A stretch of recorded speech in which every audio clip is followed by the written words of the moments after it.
ዕብራውያን መልእክት ምዕራፍ 2 ከቁጥር 14 ጀምሮ እስከ መጨረሻው ድረስ እናነባለን።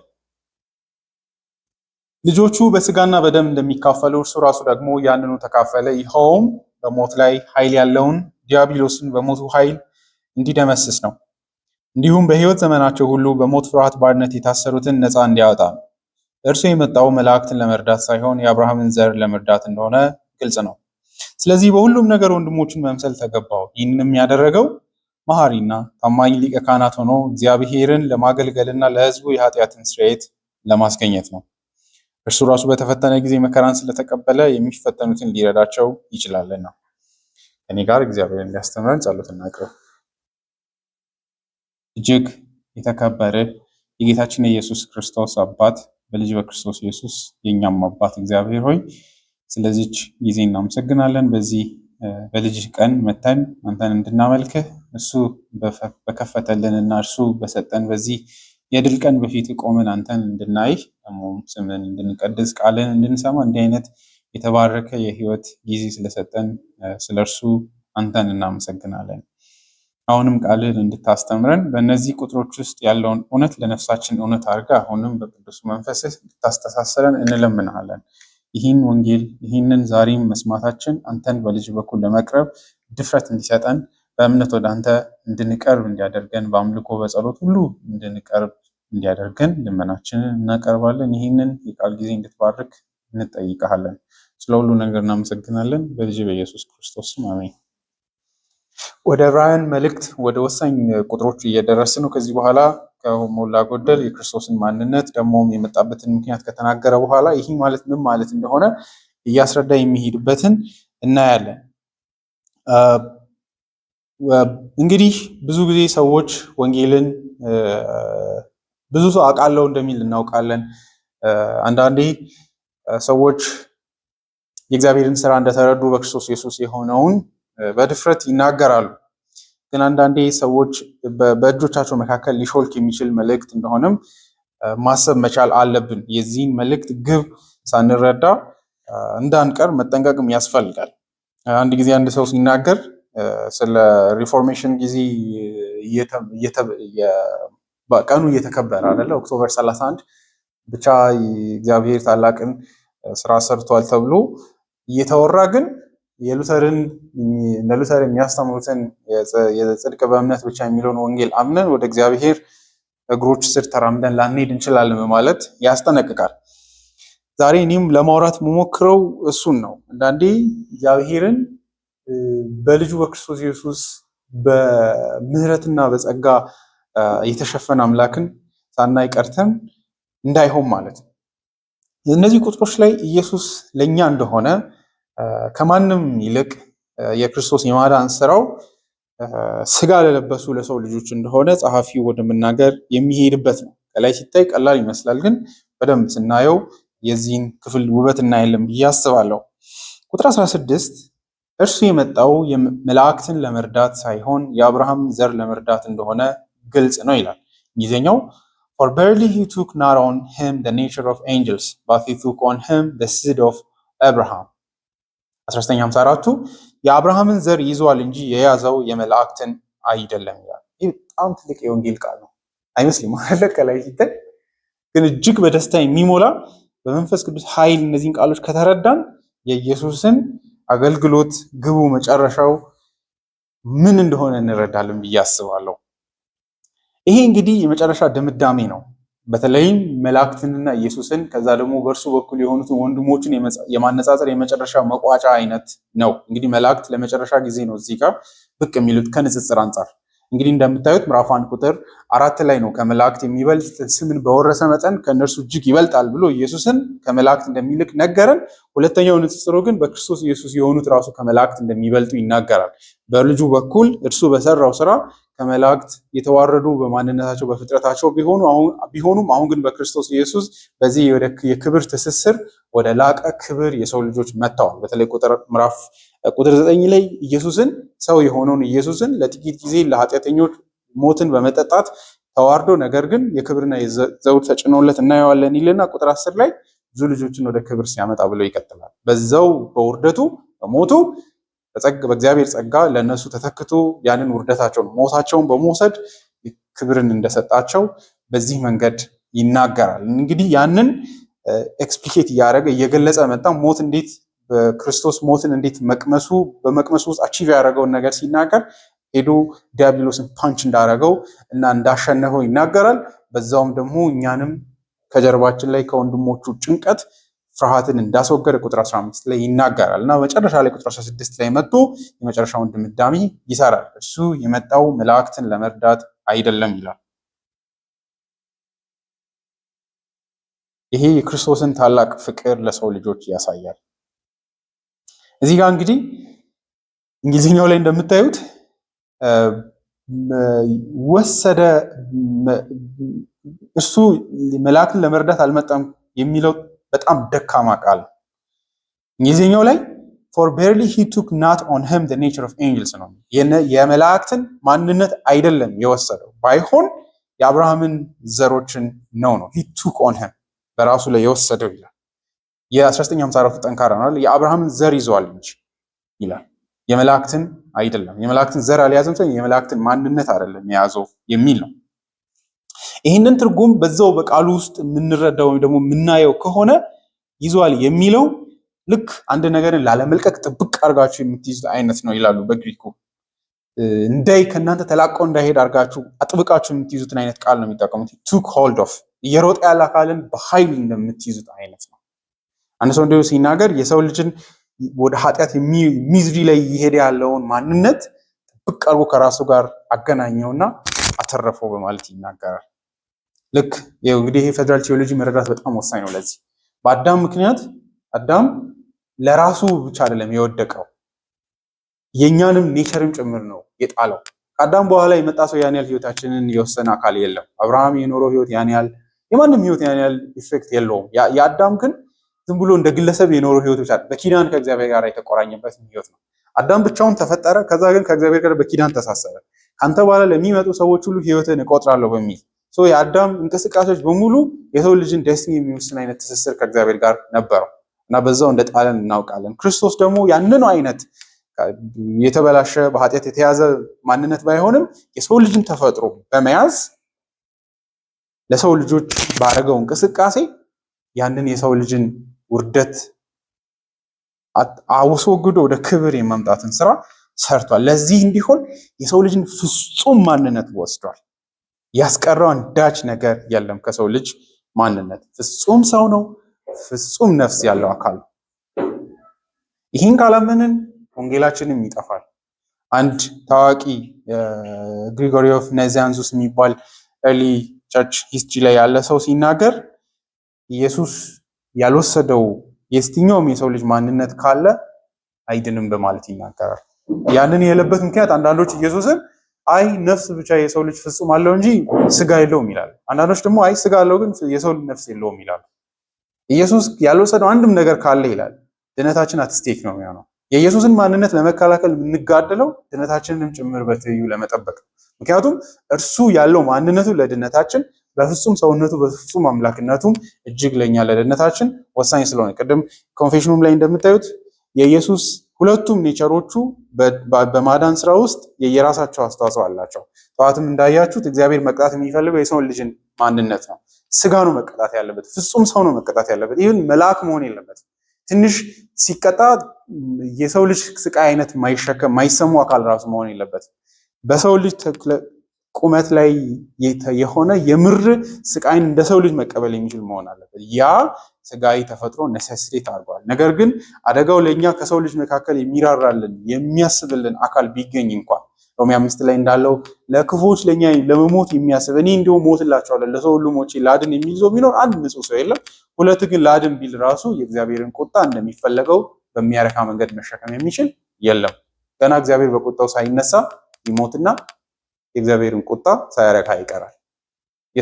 የሰው ልጅ ማንነት ያን መሸከም አይችልም። ኢየሱስ የስጋን ማንነት በመያዝ ግን በአምላክ ጡንቻ ነው የእግዚአብሔርን ቁጣ የተሸከመ። ስለዚህ አንድነቱም ወሳኝ ነው ለኛ። የአምላክ ደም የሚለው እጅግ የወንጌላችን መሰረት ያረፈበት ነው። ደሙ የአምላክ መሆኑን ነው ያዳነን። ያ ማለት አምላክ ደም አለው ማለት አይደለም። ነገር ግን በሰው ማንነት የተጋፈጠው ግን በአምላክ ኃይል ነው። ሄድልበርግ ካቴኪዝም 13 እስከ 17 ያሉ ጥያቄዎች ያንን ለመመለስ ነው የሚታገሉት። ክህነቱም ላይ ለዛ ነው እኛ በኋላ አወራለሁ መላእክትም ማርያምም ለኛ ይህን እርዳታ ሊያደርጉልን የማይችሉበት ምክንያት ይሄ ነው። ስለዚህ እዚህ ጋር የመጨረሻው ንጽጽሩ እንግዲህ እየተቋጨ ያለው እንዴት ነው ብላችሁ ብትጠይቁ ጸሐፊው መሲሁን ሲጠብቁ አንዳንድ ሰዎች ይላሉ ይሄ በጣም ከኋላ ካለው ትምህርትም የተነሳ ነው። ማለትም አሁን ሊመጣ ያለውን እግዚአብሔር የሚያመጣውን አዲስ ዓለም የሚገዙት አንድ መሲሁ ራሱ መልአክ ሊሆን ይችላል፣ መልአካዊ የሆነ ማንነት ያለው ሊሆን ይችላል የሚል ትምህርት አለ በማለት አንድ የታመነ ሰው ይናገራል። ከኋላ ያለው ይሄ ምንድነው ለማለት ነው እየተንደረደረ ያለው። እንግዲህ ጸሐፊ በደንብ እንመልከት። ሐዋርያት ሥራ ላይ አይተን ከሆነ ደጋግሞ ሐዋርያቱ ጳውሎስም ያደረገውን አይታችሁ ከሆነ ክርስቶስ ኢየሱስ ክርስቶስ መሆኑን ከመጽሐፍ እያጣቀሰ ይከራከርና ያሳምናቸው ነበር ይላል። አይታችኋል። ይሄ ኢየሱስ የምር ሂዝ መሳያ የሚለውን ማሳመን ነው ትልቁ የሐዋርያት ሥራ። የዕብራውያን ጸሐፊ ከኢየሱስ በስቲያ ማንንም አጠብቁ የሚል የማሳመን ስራም ነው የተያያዘው። ምዕራፍ 7 ላይ እናያለን። ጌታችን ኢየሱስ ክርስቶስ ከይሁዳ ነገድ እንደሆነ እናውቃለን። ሙሴ ስለዚህ አይነት ክህነት በትንቢቶች እንዳልተናገረ እናውቃለን። በዚህም ጌታችን ኢቭን በሙሴ ትንቢት የመጣ አይነት ካህን አይደለም፣ ከሌላ አይነት የክህነት ኦርደር የመጣ ነው። እርሱም እንደ መልከ ጸድቅ አይነት ከሌዊ ክህነት የሚበልጥ ከሙሴ ኦርደር የሚበልጥ በእግዚአብሔር ሰማያዊ ኦርደር የተመረጠ ካህን ነው በማለት ይከራከራል። በዚህም ክርስቶስ ከይሁዳ ነገድ መሆኑ ራሱ ለሱ ደስታው ነው፣ ከሌዊ ነገድ አለመሆኑ። ስለዚህ እያንዳንዱ ክርስቶስን ማንነት ውስጥ የሚናገራቸው ነገሮች እንደሚጠበቁ ከመሲሁ ሰትስፋይ የሚያደርጉ ነገሮች በእርሱ ውስጥ አሉ የሚል ነው። ስለዚህ ኢየሱስ መልአክ አለመሆኑ የምር እንደ ቅዱሳት መጽሐፍ ነው የሚል ነው። ስለዚህ መልአክ አይነት ኔቸር ያለው መሲህ መጠበቃችሁ ተገቢ አይደለም የሚል ነው። በዚህም ኢየሱስ የተገለጠው መላእክትን ለመርዳት አይደለም መልአክም፣ ስለዚህ የመላእክት ማንነትም የለውም፣ ኔቸሩ የመልአክ አይደለም። ታዲያ የማንን ዘር ይዟል? የአብርሃምን ዘር ይዟል እንጂ ይላል። ወሳኝ ጥያቄ። የአሕዛቦችንስ ዘር አልያዘምን የሚል ጥያቄ ይመጣል አይደል? ለምንድን ነው ጸሐፊው የአዳምን ዘር ይዟል ያላሉ? አብርሃም ለምን መጣ አይደል? አብርሃም ከመጣ ደግሞ ሄዶ የአይሁድ አብርሃም እንግዲህ እንደምታውቁት የአይሁዶች የመጀመሪያ ሰው ነው፣ ለተስፋ የተጠራ። ከዛ ከአብርሃም ውስጥ ይጎተትና ነው ያዕቆብ መጣ። ያዕቆብ 12 ልጆች መጡ። ከዛ 12 ነገድ ሆነ። እስራኤል እንደዚህ አይነት ኢንስቲትዩት የተደረገች ሀገር ናት። ስለዚህ ወደኋላ ከሄዳችሁ አብርሃም ጋር ነው የሚቆሙ። ይሄ ታዲያ አሕዛቦችስ ታዲያ እንዴ የአሕዛቦችን ዘር አልያዘም የሚል ጥያቄ ይመጣል። እዚህ ጋር ነው እንግዲህ መጠንቀቅ ያለብን። ይሄን ጸሐፊው ስለ ጥቅስ ነው ለመጥቀስ እንደ ጥቅስ እንደተጠቀሰ እናስብ። ምን ማለት ነው ብላችሁ ብትሉኝ ኢየሱስ ፍጹም ሰው መሆኑን የምታረጋግጠው በምንድን ነው ብላችሁ ብትጠይቁት አንዱ መሲሁ እኮ የአብርሃም ዘር ይሆናል ተብሎ ተስፋ ተሰጥቷል ነው። ገብታችኋል አይደለ? እግዚአብሔር ለአብርሃም ዘፍጥረት ምዕራፍ 12 ላይ ሲናገር ምን ነበር ያለው? በዘርህ አሕዛብን እባርካለሁ ነው ያለው። እዚህ የአብርሃም ዘር ከሆነ የመልአክ ኔቸር ያለው መሆን አይችልም። አብርሃም መልአክ እንዳልሆነ እናውቃለን። መሲሁ ሲመጣ የማን ዘር ይሆናል? የአብርሃም ዘር ይሆናል። የማቴዎስ ወንጌል መክፈቻ ቃሎችን አይታችሁ እንደሆነ የአብርሃም የዳዊት ልጅ ብሎ ነው የሚጀምረው። ጳውሎስ ይሄ አይነት ልብ እንዳለው እንድንረዳ ሮሜ መጽሐፍ ላይ ጳውሎስ ሲከፍት እንደምታዩት የአብርሃም ዘር ከማለት ይልቅ በስጋ የዳዊት ዘር እንደሆነ እንደ ቅድስና መንፈስ በኃይል እግዚአብሔር ልጅ ሆኖ ስለተገለጠው ስለ ልጁ ነው ይላል። እዛ ላይ ትኩረቱ ምንድነው? ስለ ኔቸር ነው እያወራ ያለው። ኢየሱስ የተስፋ ፍጻሜ ነው ብቻ የሚል ሳይሆን የዳዊት ልጅ ነው ሲል ሰው መሆኑንም እየተናገረ ነው። እንደ ስጋ የዳዊት ዘር ነው፣ ፍጹም ሰው ነው። እንደ ቅድስና መንፈስ ደግሞ ሌላ ኔቸር አለው። የአምላክ ልጅ ነው። የአምላክ ልጅ መሆኑን ደግሞ ሞትን አሸንፎ ሲነሳ በደንብ በግልጽ ታይቷል ነው። እንደ ቅድስና መንፈስ በኃይል የእግዚአብሔር ልጅ መሆኑ ታይቷል። የዳዊት ልጅ አይደለም። እንደ ቅድስና መንፈስ ሲታይ የእግዚአብሔር ልጅ ነው። ስለዚህ የዳዊት ዘር ወይም ደግሞ የአብርሃም ዘር ሲሉ በሆነ ረገድ ሰው ነው የሚለውን ነው ጸሐፊ አብርሃም የዚህ ላይ እየተጠቀመ ያለው። ስለዚህ የሚታወቅ ነገር ነው እየነገራቸው ያለው። ይሄ ደግሞ ትልቅ ቴዎሎጂ የሚሰሩበትም ቃል ነው። እንደምታውቁት ገላትያ ላይ ጳውሎስ እዚች ላይ ቆሞ ብዙ ነገር ያወራል። ገላትያ ምዕራፍ 3 ላይ በዘርህ ሲል በብዙ ቁጥር በዘሮችህ ኃይልም ባይሆን በአንድ ዘር በኩል እግዚአብሔር ድነትን እንደሚያመጣ እግዚአብሔር ተናግሯል ይልና ከዚህ ተነስቶ ኢየሱስ ብቸኛ አንድ አዳኝ ነው የሚኖረው እንጂ ብዙ አዳኞች አይኖሩም። ህዝብ አይደለም፣ የእስራኤል ህዝብ አይደለም የሚያድነው፣ ከነሱ የሚወጣ እነሱንም የሚታደግ የአብርሃምንም ቤት አሕዛቦችንም የሚታደግ አንድ ዘር ይመጣል። እነሱ ራሱ የአብርሃም ድነት ራሱ በዚህ በሚመጣው ዘር ነው። ስለዚህ ጸሐፊው በዚህ ውስጥ ምን እየተናገረ ነው? የአብርሃም ዘር ከሆነ እንግዲህ የመላእክትን ማንነት አልወሰደም፣ ፍጹም ሰው ነው። እርዳታውም በአብርሃም በኩል ለተሰጠው ተስፋ ነው። በዚህ ረገድ አሕዛቦችም እንግዲህ ዘፍጥረት ምዕራፍ 12 ላይ እንደምታዩት እግዚአብሔር አሕዛቦችንም ጭምር በዚህ ዘር እንደሚባርክ እርግማንን እንደሚወስድ ተስፋ ሰጥቷል። ስለዚህ መጽሐፍ ቅዱሳዊ መረጃ አድርገንም መውሰድ አለብን። ኢየሱስ ፍጹም ሰው ለመሆኑ ማሳያ ድምዳሜ ሰራለን እዚህ ጋር። ከዚህ ውስጥ ሁለት የክርስቶስን ማንነቶች ወስደን ቴዎሎጂካሊ ጠንካራ ነገር ሰርተን ልንሄድ እንችላለን። አንደኛ ፍጹም ሰው መሆኑን፣ ሁለት ደግሞ ሁለት ተፈጥሮ በአንድ አካል የሚኖር መሆኑን። ለምን ብትሉ ቃሉ ራሱ ልብ አይነካም። የወሰደው የመላእክትን ተፈጥሮ ሳይሆን የሰው ልጅ ነው ይላል። እዚህ ለመውሰድ ኦልሬዲ ምን አለ ማለት ፕሪ ኤግዚስቲንግ ነው፣ እየኖረ ነበረ። በራሱ ላይ ምን ጨመረ? የሰውን ተፈጥሮ ጨመረ። ከዛ በኋላ ሁለት አካል ሆነ አይልም አይደለ? ያው ኢየሱስ ነው የሰው ልጅን ማንነት በሙላት የወሰደው። ፐርሰኑ ግን አምላክ መሆኑን መርሳት የለብንም። ይሄ አንዱ ጠንካራ አምላክ ነው ስጋን የወሰደው። በዚህ ምክንያት ነው ድነታችን። ስለዚህ ሁለት ተፈጥሮ በአንድ አካል ፍጹም በሆነ መንገድ ሳይጣረስ ሳይደባለቅ በእርሱ ይኖራል የሚለው ትምህርት እዚህ ላይ እጅግ መጽናት መቻል አለበት። ስለዚህ ኢየሱስ ፍጹም ሰው ነው ይላል። ፍጹም ሰው መሆኑ ነው የድነታችን ተስፋ ያረፈው። ቁጥር 14 ሙሉ ልጆቹ መምሰል ተገባው፣ ምክንያቱም አለዚያ ከሞት ሊያተርፋቸው አይችልም የሚል ነው። ከዛ ቁጥር 15 ደግሞ ቁጥር 16 ደግሞ አምላክ መሆኑንም ያሳብቃል። እየኖረ ያለ ከዛ የሰው ልጅን ተፈጥሮ ወደ ራሱ የወሰደ ወይም ደግሞ የጨመረ አካል መሆኑን እናያለን። ያለውን ሳያጣ አዲስ ማንነትን ራሱ ላይ ጨምሯል። ስለዚህ አልተለወጠም አይደለ? አምላክነቱ ሰው ወደ መሆን አልመጣም። ፍጹም አምላክ ነው። ነገር ግን ፍጹም የሰው ልጅን ተፈጥሮ ሳይደባለቅ ያንን አምላክነቱንም ሳይለውጥበት ኦርቶዶክሶች ተዋህዶች እንደሚሉት ተዋህዶ ሌላ ኢንቲቲ ወደ መሆን አልመጣም። ፍጹም አምላክ እንደሆነ ያለ ፍጹም ሰውነትን ወደ ራሱ ጨመረ። እንግዲህ ቁጥር 16 እጅግ የወንጌል ደስታው ምንድነው ብትሉ ኢየሱስ የሆነ የከበረ ማንነትን ለማግኘት አይደለም የታገለው፣ ፍቅሩን ነው የሚያሳየን። ኢንጀሊክ የሆነ ኔቸርን ከመውሰድ ይልቅ ከመላእክትም ጭምር ያነሰውን የሰው ልጅን ማንነት ዝቅ ብሎ ወሰደ። የመላእክትን ተፈጥሮ ተሻግሮ የሰው ልጅን ማንነት ዝቅ ያለውን ነው የወሰደው። አንድ ሰው በጣም ልብ በሚነካ መንገድ he passed by the angelic state and stopped lower still, taking to himself human nature for the redemption of the human family. አይደለ? በጣም የሚያምሩትን አካላት አልፎ ይልብ አይነካም፣ የሰው ልጆችን ማንነት ነው የወሰደው። ክርስቶስ ከሰው ልጅ ክብርን ፍለጋ አይደለም የታገለው፣ ለመርዳት እንጂ። ኢየሱስ እኔ አልረዳውም፣ እርሱ እኔን ሊያድነኝ ነው ስጋን የለበሰው። ይህንን ለመላእክት አላረክ።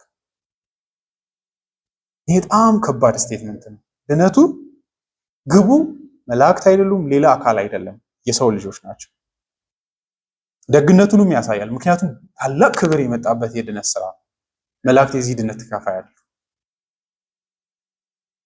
ማንም መጽሐፍ ቅዱስ ላይ ይህንን ሊያሳይ አይችልም። በሆነ መንገድ በክርስቶስ ኢየሱስ ለኛ ይተሳሰሩናል፣ በጎን ያደርጉልናል። ነገር ግን የዚህ ድነት ተካፋዮች አይደሉም። ምክንያቱም የኢየሱስ እርዳታው ለምን አይነት ኔቸር ነው? ለምን አይነት ተፈጥሮ? የሰው ልጅ ነው የለበሰው፣ የሰው ልጅን ስጋ ነው ያከበረውም ደግሞ ከራሱ ጋር በሰማያት ከፍ አድርጎ ማንም በማይደርስበት በእግዚአብሔር ቀኝ ያስቀመጠው የሰውን ተፈጥሮ ነው። ፍጹም የሰው ልጅን ማንነት ነው። በክርስቶስ ኢየሱስ በሰማያዊ ዓለም ከእግዚአብሔር ጋር እንድንተሳሰር አድርጎናል። ማንም ሊደርስ ወደማይችል የህይወት ግብዣና ትስስር ማለት ነው። መላእክቱ እንኳን ወደዛ አልደረሱ። ወይ በጣም አስገራሚ ክብር ነው። ዮሐንስ አንደኛ ጴጥሮስ ላይ ጴጥሮስ በሚገርም ሁኔታ ምን ይላል? ያለፉት ነቢያት እንኳን ስለነዚህ ወራት መሰከሩ እንጂ ራሳቸውን እንዳላገለገሉ ምን ሆኑ ይላል? ተረዱ ይላል። መላእክት እንኳን እነዚህ ነገሮች ሊያዩ ይመኛሉ ይላል። ዲዛየር ከማድረግና ከመመልከት በስተቀር። ኤፌሶን ምዕራፍ 3 ላይ ጳውሎስ እንደሚናገር በሰማያዊ ላሉ ኃይላት እግዚአብሔር በክርስቶስ ኢየሱስ ባደረገው ስራ በቤተክርስቲያን በኩል ወሰን የሌለውን እውቀቱንና ጥበቡን ቸርነቱን ያሳያል ይላል። ያ ያሉ የእግዚአብሔርን ደግነት ያመልኩታል፣ እግዚአብሔር ለሰው ልጆች ባደረገው ታላቅ ስራ። ነገር ግን የሰርጉ ተካፋይ አይደሉም ማለት ኢየሱስ መላእክትን ያገባል የሚል ተስፋ ቃል የለም። ሰርጉ የማንና የኢየሱስና የማን ነው? በክርስቶስ ኢየሱስ የዳኑ አማኞች ሰርግ ነው። የዛኔ እንግዲህ ሻምፓኝ ምናምን እያዞሩ ያጠጡናል፣ ወይልኝ ሰርቭ ያደርጉናል። በጣም ግሎሪየስ ቀን ነው አይደለ? ኢየሱስ ለሰው ልጆች ያደረገው ነገር ሊታሰብ ከሚችለው ያልፋል። አንዳንድ ስጦታዎችን ታላቅነቱን የምታሳዩት ከሌላ አካል ጋር ካልተደረገለት አካል ጋር በማነጻጸር ነው። እንደዚህ አካላት ታልፈው ነው እናንተ የተወደዳችሁት፣ ዋጋ በእግዚአብሔር ፊት ዋጋ ያገኛችሁት። ነገር ግን ያስወደደን በጣም ብልጫ ስላለን ሳይሆን የእግዚአብሔር ፍቅር እጅግ ውርደት ባለበትና ጉዳት ወዳለበት የሚፈስ አምላክ ስለሆነ ነው። አንድ ሰው ሲናገር ውሃ ወደ ታች ዝቅ ወዳሉ ስፍራዎች እንደሚፈስ የእግዚአብሔር ምሕረትን ፍቅርም እንደዛው ነው ይላል። ካልቪን በእግዚአብሔር ፊት እንደዚህ እንድንታይ ያደረገን ከነሱ የሚበልጥ አይነት የሚያምር ቁመናና ማንነት ስላለን ሳይሆን ምሕረትን የሚያፈስ አይነት ጉስቁልና ስላለን ነው ይላል። ረዳት የሌለን ከመሆናችን የተነሳ ነው። ቶማስ ዋትሰን እዚህ ላይ ቆሞ ብዙ ነገር ያወራል። ቦዲ ኦፍ ዲቪኒቲ ላይ ግን ራስን መቆጠብ ጥሩ ነው። በዚህ አይነት መንገድ ልናልፍ እንችላለን። ይህ የወንጌል አንድምታው ለእኔና ዛሬ ለእናንተ ምንድን ነው ብላችሁ ብትጠይቁኝ አንዳንዴ ኢየሱስ ኃጢአተኞችን እንደሚያድን አውቃለሁ፣ ግን ለኔ እጁ ያጥራል የሚል አእምሮ ላይ ጥያቄ አለ አይደለ? የባኒያን ጥያቄ ግሬስ አባውንዲንግ ቱ ዘ ቺፍ ኦፍ ሲነር ላይ ትልቁ ጭንቀት እሱ ነው። ለኔ ኢየሱስ እንደሆነ በምን አውቃለሁ? ሌሎችን ሊወድ ይችላል፣ ሌሎችን ሊያድን ይችላል፣ ግን ከናይ ቢ ሹር ጳውሎስን እንዳዳነው እኔንም ለማዳን የተሰጠ እንደሆነ የሚል ነው። የሁላችንም ጥርጣሬ ሊሆን የሚችለው እሱ ነው። እነንትና ጥሩ ክርስቲያኖች ነው፣ እነንትና እግዚአብሔር ሊጠሩ ይችላሉ፣ እኔ ግን ሜክ ሳም ካይንድ ኦፍ እነሱ ከጓዳ የተለየ አይነት ትስስር ከእግዚአብሔር ጋር ባጅ እንዳላቸው እናስባለን አይደለ? የተለየ ካርድ ያላቸው አይደለ? አእምሯችን እንደዚያ ያስባል ብዬ አስባለሁ። ይጠራጠራል የእግዚአብሔርን ደግነት። እኔ ግን እንዲሁም ባንያን ይላል፣ እኔ እግዚአብሔርን ጸጋ ማጥቄ ሳይሆን አይቀርም፣ ጨርሼ ሳይሆን አይቀርም በኃጢአተኝነቴና በእግዚአብሔርን ጸጋ በማጣጣል በማለት ትልቁ ጭንቀቱ ሜቢ ያንን ክሮስ አድርጌ እንዳይሆን፣ ኃጢአቴ ክፋቴ የእግዚአብሔርን ምሕረት ቴሮሾልድን አልፎ እንዳይሆን፣ ልክ እንደ ኤሳው ሆኜ እንዳይሆን፣ አክፋፍቼ እንደዚህ መረጃውን ደርሼ እንዳይሆን እያለ ይጨነቃል። ይሄ ትልቅ ተስፋ ቃል ነው። ኢየሱስ መላእክትን ለማዳን አይደለም፣ የሰው ልጆችን ለማዳን ነው ስጋን የለበሰው። የሰው ልጅ የሚል ስም ያለው ሰው ሁሉ በክርስቶስ ኢየሱስ ተስፋ አለው። ሰው እንደሆናችሁ እርግጠኛውን መልአክ ካልሆናችሁ ሜክ ሹር ዛት ዩ አር ሰው መሆናችሁ። ክንፍ ምናምን ከሌላችሁ በቃ ሰው ናችሁ። ኢፍ ዩ አር ሰው በክርስቶስ ኢየሱስ ተስፋ አለን ነው። ማንም ክሌም ማድረግ ይችላል ነው መልአክ ያልሆነ ሁሉ አይደለ? መላእክት እመኑ በክርስቶስ ኢየሱስ ተስፋ አላችሁ ተብሎ ሲሰበክ አናውቅም። ግን ለህዝቦች ሁሉ ጌታ ኢየሱስም አይደለም ማቴዎስ ወንጌል ላይ ሂዱ ለአሕዛብ ሁሉ ለህዝቦች ሁሉ ስበኩ ወንጌልን ለፍጥረት ፍጥረት መሆኑን አረጋግጡ። በክርስቶስ ኢየሱስ ተስፋ አለ። እንዲሁም ስራው ሌላ አይደለም፣ ለመርዳት ኃጢአተኞችን ለማዳን ነው ስጋን የለበሰው። ጠላቶቻችንን ለመርታት የሚያስጨንቅ ፍርሃትን ሊያስወግድ አይደለ? እዚህ ቁጥር 15 ላይ እንደሚናገር ኢየሱስ የተገለጠው ፍርሃትን ሊያስወግድ፣ ጭንቀትን ሊያስወግድ፣ ጽድቅን ሊሰጥ ለማገልገል የተገለጠው።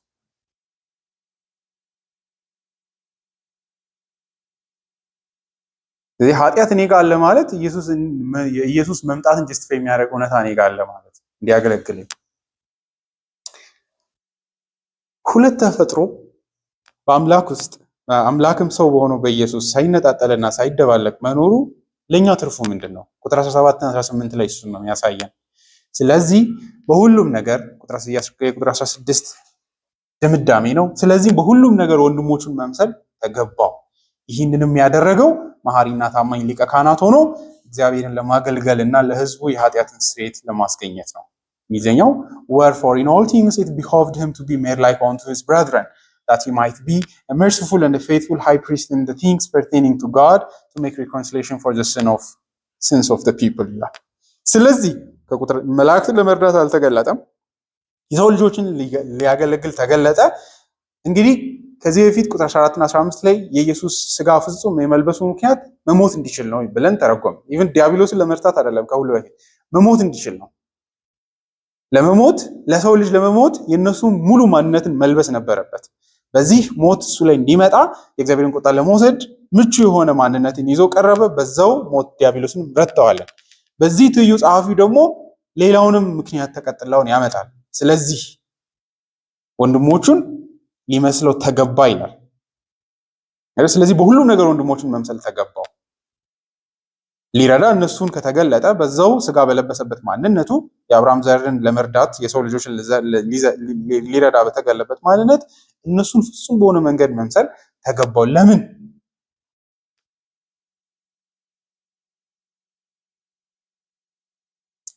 ሊቀ ካህናት እንዲሆን። በጣም ልብ ይነካል። እዚህ ጋር እንግዲህ ቅድምም ጠዋትም ብያቸዋለሁ። ኢየሱስ ስጋን የለበሰው ምን ለመሆን? ወንጌላችን ሕፃን ተወልዶ እንላለን በሚለው አያበቃም። በመስቀል ላይ ያው ሕፃን ሊቀ ካህናት ሆነ ሞተ በሚለው ነው። ሕፃን በመወለዱ ደስ ያለን ጠላትን የሚረታ የእግዚአብሔርን ቁጣ ከጀርባችን ላይ የሚወስድ ደግሞ ተስፋ ለተገባንለት ርስት የሚያስገባ ልጅ ስለተወለድን ነው። ይህንን ሁሉ ደግሞ አኮምፕሊሽ የሚያደርገው በምንድን ነው የሚያሳካው ብትሉ በሊቀ ክህነት ስራው በእግዚአብሔር ፊት በመቆም ለወንድሞቹ በሚያስፈልገው ሁሉ የሚያበቃ እንዲሆን ነው። እዚህ ጋር ወሳኙ ነገር መሰላችሁ፣ ሊቀ ካህናት ለመሆን የግድ ፍጹም የሰው ልጅ ማንነት ሊኖረው ያስፈልጋል ነው የሚለው ጸሐፊ። ምርጫ አያደርግም። እሷ ናት ወሳኛው። ጥያቄው ምንድን ነው ብትሉኝ ሊቀ ክህነቱ ፍጹም ሰው ከመሆኑ ጋር የቱ ጋር ነው የሚተሳሰረው የሚል ነው። አሁንም ጸሐፊው ምን እያደረገ ነው ብትሉ ሌግዠሪ ኔሴሲቲ እያደረገው ነው። ኢየሱስ ሰው መሆኑ ሌላ መንገድ ቢኖር የሚቀር አይነት ነው። ሌላ መንገድ የለም፣ የግድ ሰው መሆን አለበት ይላል ሊቀ ካህናት እንዲሆን። ከምን ጋር ነው ይህን ታዲያ የምናቆራኘው? ሊቀ ክህነት ምን ስለሆነ ነው የሚል ጥያቄ ይመጣል። ምንድነው ሊቀ ክህነት ውስጥ ካፕቸር ተደርጎ ተቋጥሮ ያለው? ስለዚህ ሊቀ ካህናት እንዲሆን ፍጹም ሰው መሆኑ አስፈልጎታል። እሱም በእግዚአብሔር ፊት ሲቆም ቅድም ወዳልነው ይሄዳል። ፍጹም የሰው ስጋ የለበሰ መሆን አለበት። ሊቀ ክህነት ውስጥ ያለው አገልግሎት ብቸኛው ምንድነው ብትሉ በእግዚአብሔር ፊት ቆሞ የእግዚአብሔርን ቁጣ በመቀበል በዛው በፈሰሰው ደም የኃጢአት ይቅርታን የሚለምን ማለት ነው። ለሱ ደግሞ ፍጹም ሰው መሆን ነበረበት ይላል ጸሐፊ። የታደሱ አባቶች ክርስቶስ ፍጹም ሰው የሆነው ኃጢአታችንን ሊያስወግድ ሊቀ ካህናት ሊሆነን ነው ማለታቸው ቴዎሎጂካልና የእግዚአብሔር ቃል ላይ የተመሰረተ የሚሆነው ለዚህ ነው። ምክንያቱም ማቅረብ ያለበት የበጎችን ስጋ አይደለም፣ የበጎችን ደም አይደለም፣ የሰውን ደም ነው ማቅረብ ያለበት። የሰውን ስቃይ ነው በእግዚአብሔር ፊት ማቅረብ ያለበት። ለኃጢአት የሆነ ቅጣትን ተሰቃይቶ ያንን ስቃይ በእግዚአብሔር ፊት ማቅረብ ነበረበት። ለዚህ አገልግሎት ነው ኢየሱስ ፍጹም ሰው የሆነው ይላል። የክርስቶስ ፍቅር በዚህ ውስጥ ሊታየን ይገባል። እነዚህ ሰዎችን ማዳን የምትፈልግ ከሆነ የግድ ይህን የተዋረደውን የሰው ልጅን ማንነት መውሰድ አለብሽ ሲባል ራሱ ላይ ያንን የሰው ልጅን ስጋ ለመልበስ አልተጸየፍም። ትህትናው እዛ ጋር ፊልጵስዩስ ምዕራፍ 2 ላይ ጳውሎስ እጅግ ትህትና አድርጎ ለሌሎች ብሎ የራስን ምቾት፣ የራስን በጎ ነገር ማጣትን፣ የራስን ደስታን፣ የራስን ክብርን በሆነ ረገድ ራሱ ሰብጀክት ማድረግን በክርስቶስ ውስጥ ያየነው በዚህ ነው። ኢየሱስ የባሪያን መልክ ወሰደ ይላል ለሌሎች ጥቅም። እናንተም ለሌሎች ስትሉ ከእርሱ ለእናንተ እንዳደረገላችሁ የራሳችሁን ጥቅም ተውና ለሌሎች ጥቅም ዝቅ በሉ ይላል። ልክ የኢየሱስ ሂሚሊዬሽን ነው አይደል? አባቶቻችንም እንደሚሉት ስጋን መልበሱ ራሱ መስቀል ላይ መሞቱ ብቻ አይደል፣ ስጋ መልበሱ ራሱ ውርደቱ ነው። ግን አልተጸየፈውም። በዚህ ዘላለማዊ በሆነ ማንነቱ ላይ ታላቅ በሆነ አምላካዊ ማንነቱ ላይ የሰውን ተፈጥሮ ለመውሰድ አልተጸየፈውም፣ አልናቀውም። ያ ብቻ አይደለም። ኤደብሊው ፒንክ ይላል እኛ እንኳን አንዳንድ ኃጢአተኛ ሰዎች፣ ተሳዳቢ ሰዎች መካከል ለመገኘት እንጸየፋለን ይላል። እና ኢየሱስ በምድር በኖረበት ዘመን ከኃጢአተኞች ጋር እየተጨባበጠ እያቀፉት ነው የኖረው። እና ያን ሁሉ የኃጢአትን እያዩ ዝም ማለት አይደለ? ኃጢአትን ገና ሳይነካው የሚቀጣ አምላክ ነው አይደለ? እንደምታዩት የእስራኤል የታቦቱ ላይ የአሮን ልጆች መጥተው ባዕድ እሳት ሊጨምሩ ሲሉ እሳቱ ወጥቶ በላቸው። እንስሳት እንኳን እንዳይጠጉ በኃጢአታቸው ክብር ስለሌላቸው እንስሳት እንኳን ተራራውን ቢጠጉ ተወግሮ ይሙት ይላል። እኔ ዙሪያው ላይ በማንዣብብበት ቦታ ራሱ እንስሳት እንዳይጠጉ ገላቸዋለሁ፣ እንስሶችን አስራችሁ ውጡ። እንስሳት ምንም ኮንሽስ ባይሆኑ እንኳን አልራራም የሚል አምላክ ነው። ሙሴ ራሱ እንደምታዩት እግዚአብሔር ፊት ሊመጣ ሲል ጫማህን አውልቅ። እኔ ይህን ቦታ ዛሬ አለው ብዬ ስለወሰንኩ አፈር እኮ ምንም ሌላ ነገር ግን እዛው ቦታ ላይ ዛሬ ጆይል ስላደረኩ ወደዚህ ቦታ ስትቀርብ ጫማህን አውልቅ የሚል አምላክ ነው። ግን ኢየሱስ ስጋን እስከ መሸከም ሄዷል። ከዛ አለፍ ሲል በመስቀል ላይ የኃጢአተኞችን ኃጢአት ራሱ ጭምር እስከ መሸከም ሄዷል ይላል ካልቪን። ይህንን በቃላት መግለጽ አንችልም ይላል። ኢንካርኔሽኑ በሆነ ረገድ ቀላል ነው ይላል። አቶንመንቱ ይብሳል። በመስቀል ላይ የሄደበት መንገድ የአምላክ ልጅ ኃጢአት ነው ይሆን አይደለ? እግዚአብሔር የገዛ ልጁን ስለኛ ምን አረገው ይላል? ኃጢአት አረገው። ካልቪን እዛ ላይ ቆሞ እኔ ይላል የሆነ ኃጢአት እዛ ጋር ሆኖ ኢየሱስ እዚህ ጋር ቆሞ በቃ እኔ ኃጢአትን እንደተሸከምኩ ቁጠር ብሎ ሞታል ብላችሁ እንዳታስቡ ይላል። የእግዚአብሔር ልጅ ኃጢአቶቻችንን ጭምር ተሸክሟል ይላል።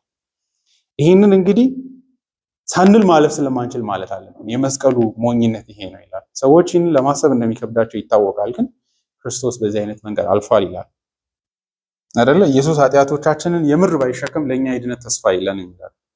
የምር ኃጢአቶቻችን በሙሉ በእርሱ ላይ ሆነዋል። እነዛ አስጸያፊ ኃጢአቶቻችንን ሁሉ ተሸክሙ በእግዚአብሔር ቁጣ በታች ስር ክራሽድ ሆኗል።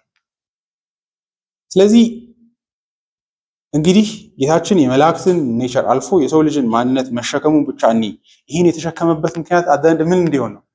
ሊቀ ካህናት እንዲሆን። ሊቀ ካህናት ማለት ደግሞ በጣም እጅግ የተዋረደ ስራ ታውቋል። ስራው ውጤቱን ስታዩት የሚካሄድበት መንገድ ስታዩት ምንም እንደዚህ የሚያስቅ አይነት ስራ አይደለም። ኃጢአትን የመሸከም አይደለ? እባካችሁ ይህንን እግዚአብሔር እንግዲህ ኢሜጆቹን በደንብ ሰጥቶናል አይደለ? ካህናቱ ሄደው ምን ያደርጋሉ? ህዝቡን ወክለው በግ ያቆሙና በጉ ላይ ኃጢአትን በሙሉ ምን ያደርጋሉ?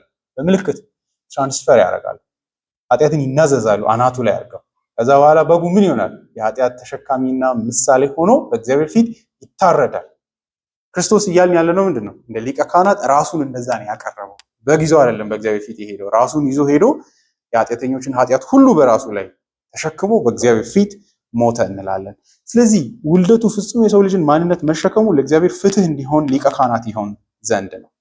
ሊቀ ክህነት ስንል የእግዚአብሔርን ጀስቲስ እያወራ ነው፣ የእግዚአብሔርን ፍትህ እያወራ ነው። ወንጌሉን ከእግዚአብሔር ፍትህና ከእግዚአብሔር የጽድቅ ቅድስና ነጥለን ማየት አንችልም። ሊቀ ክህነት ደግሞ ከዚህ በጎደለ መንገድ መተርጎም መቻል የለበትም። አንዳንድ ፐርስፔክቲቭ ላይ የሚያስተምሩ ሰዎች የሚያስቆጡት ለዛ ነው። ክህነት ማለት ምድርን ማስተዳደር እንደዛ እያሉ ይቀልዳሉ። በእግዚአብሔር ቃል መሰረት ክህነት ከኃጢአት ጋር የተያያዘ የእግዚአብሔርን ፍትህ ዲል ከማድረግ ጋር የተያያዘ ነው። ይህን የማይወዱት ምትካዊ ሞትን ስለማይፈልጉ ነው። ዕብራውያን መልእክት ምዕራፍ 5 ላይ እንደዚህ ይላል ስለ ሊቀ ክህነት ስራ ሲያወራ። እንግዲህ ጊዜው ሲደርስ እናያለን፣ ግን ዛሬ ካነሳሁት አይቀር ላንሳው። እያንዳንዱ ሊቀ ካህናት ከሰዎች መካከል ይመረጣል። የእግዚአብሔርን በሆነው ነገር ላይ ሰዎችን በመወከል ለኃጢአት የሚሆነውን መባና መስዋዕትን ለማቅረብ ይሾማል። እርሱ ራሱ ድካም ያለበት በመሆኑ አላዋቂ ለሆኑትና ለሚባዝኑት ሊራራላቸው ይችላል። ለራሱ ኃጢአትና ስለሌሎችም ኃጢአት መስዋዕት ማቅረብ የተገባው በዚህ ምክንያት ነው። በመጽሐፍ ቅዱስ ዲፋይን የሆነ የሊቀ ክህነት ስራ ይሄ ነው። ጸሐፊው ግን ልብ በሚማርክ መንገድ ኢየሱስ ሊቀ ካህናት ብቻ ሳይሆን መሐሪ ሊቀ ካህናት፣ ታማኝ ሊቀ ካህናት በማለት ከፊት ሁለት ነገሮችን ይጨምራል። በሁሉ ረገድ መምሰሉ መሐሪ እንዲሆን ኢየሱስን አድርጎታል። መሐሪ ሊቀ ካህናት እንዲሆን አድርጎታል። ይሄ ለኛ እጅግ ወሳኝ። ኢየሱስ በተለይ ቁጥር 18 ላይ እንደሚናገር ይሄ እንግዲህ እዚህ ላይ ራሱ የምታዩት ምህረት የሚለው ራሱ መሐሪነት፣ አፌክሽን፣ ምህረት ለችግር መራራት፣ ለጉዳት፣ ለስቃይ ርህራሄ፣ ፒቲ ማለት ገብታችኋል። ለዚህ ፍጹም ሰው መሆኑ መሐሪ አድርጎታል ይላል። የሰው ልጅን ፍጹም ማንነት መልበሱ የሰው ልጅን የህይወቱን እንቅስቃሴ በሰው ልጅ ደረት ውስጥ ገብቶ አይቷል። ህይወት ምን አይነት ኔቸር እንዳለው፣ ኃጢአት የሰው ልጅን እንዴት እንደሚያታልል፣ የኃጢአትን ኃይል ተረድቷል። ሁሉን ነገር አይቷል። ይህ የኖረው ህይወቱ ይህ ስጋ መልበሱ መሐሪ አድርጎታል። ይራራል። ይህ አገልግሎት ደግሞ ምህረት ከሌለ የሚሆን አገልግሎት አይደለም። ምክንያቱም እየወሰዳችሁ የህይወታችሁን እጅግ ቆሻሻ ነገር ዳምፕ የምታደርጉበት አይነት አካል መሆን ማለት ነው።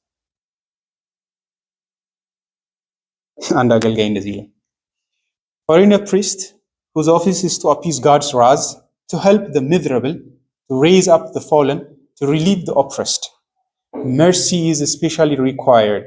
It is what experience produces in us. For it is a rare thing for those who are always happy to sympathize with the sorrow of others.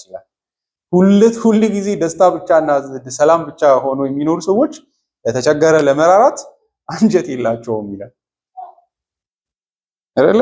አረ እኔ ከደስታ ያጣጣኝ። በመሰረቱ እኛም አንወድም አይደለ? ችግረኛን መርዳት ደስ አይልም። ከደስታ የህይወት ኤክስፒሪየንሳችሁ አንጭቆ ያወጣችሁና ጉስቁልና ውስጥ ይከታችኋል አይደለ?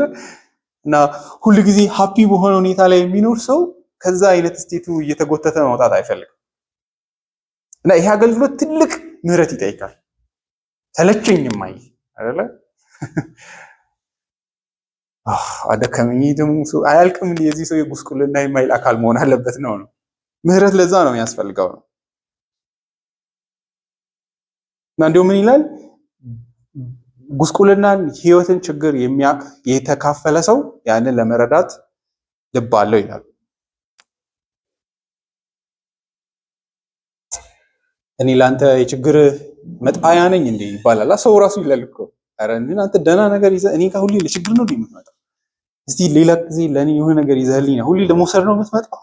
ሁሌ ሊሆን ችግር ልትሰጠኝ ነው? የሰዎችን ምህረት ራሱ ልናሟጥጥ እንችላለን አይደለ? ቸርነትን፣ ርህራሄ ሰዎች ይቅር ካሉ በኋላ ጴጥሮስ እንደሚከብደው ተናግረዋል አይደለ? 7 ጊዜ አይበቃም? ከ7 ጊዜ ከበደለኝ ጌታ ሆይ እንዴት ነው? ብዙ ነው ብሎ እኮ ነው በራሱ ቤት 7 ያህል ከሄደ በቃ እንግዲህ ኤክስትሪም ነው። ኢየሱስ እዚህ ላይማ በቃ ይበቃል ማለት አለበት ብሎ ስለ ምህረት አይደል? ምህረት ማለት አንድ ሰውን ውድቀትን፣ ድካምን፣ ፌለሪቲን ኢትስ ኦኬ ብሎ እንደማለፍ ነው። እና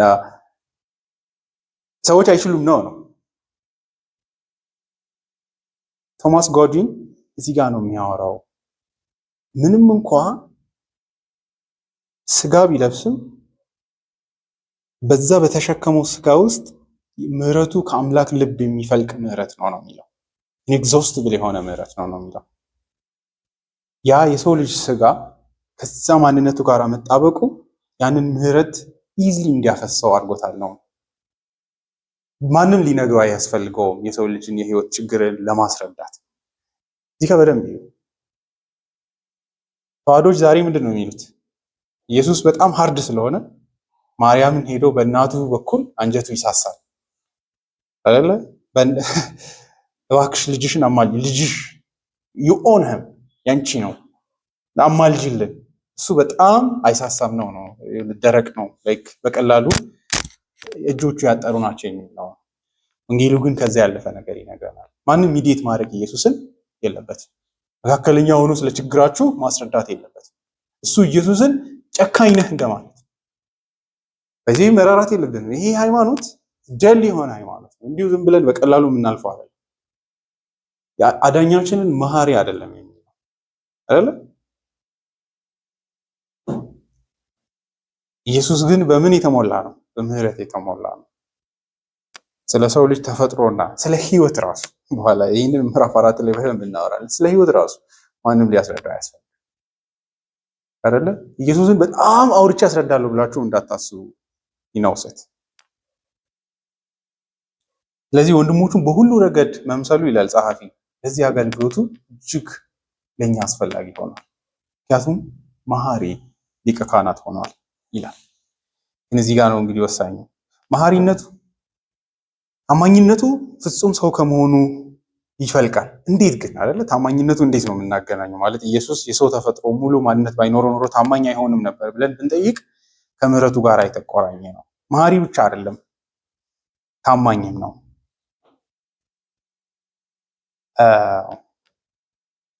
ምሕረቱ ለታማኝነቱ ምክንያት ትንሽ አገልግሎ በፍጥነት እንዳይተው ደካማነታቸውን ሁሉ ጊዜ ስለሚያይ ምሕረቱ ታማኝም እንዲሆን ያደርገዋል ነው።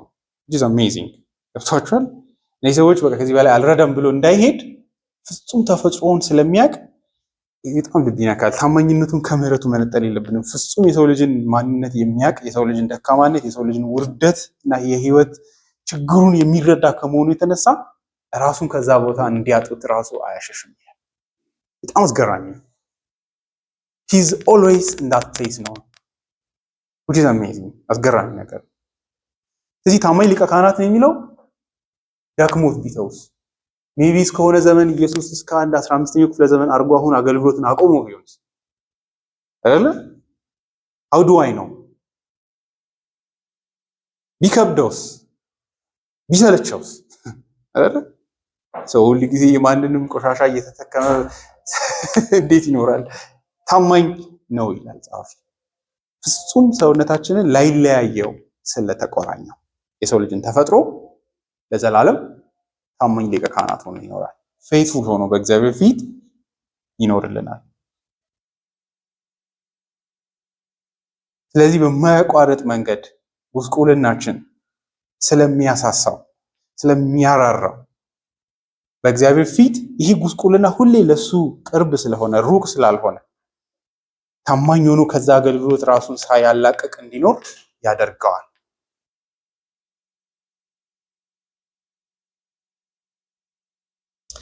ይሄ ታማኝነትና መሐሪነት ግን ለኔ መሐሪ ሰው ታማኝ ሰው ቢገኝም አልደሰትም። ምክንያቱም የሆነ ሰው ስለራራ አያድነኝም።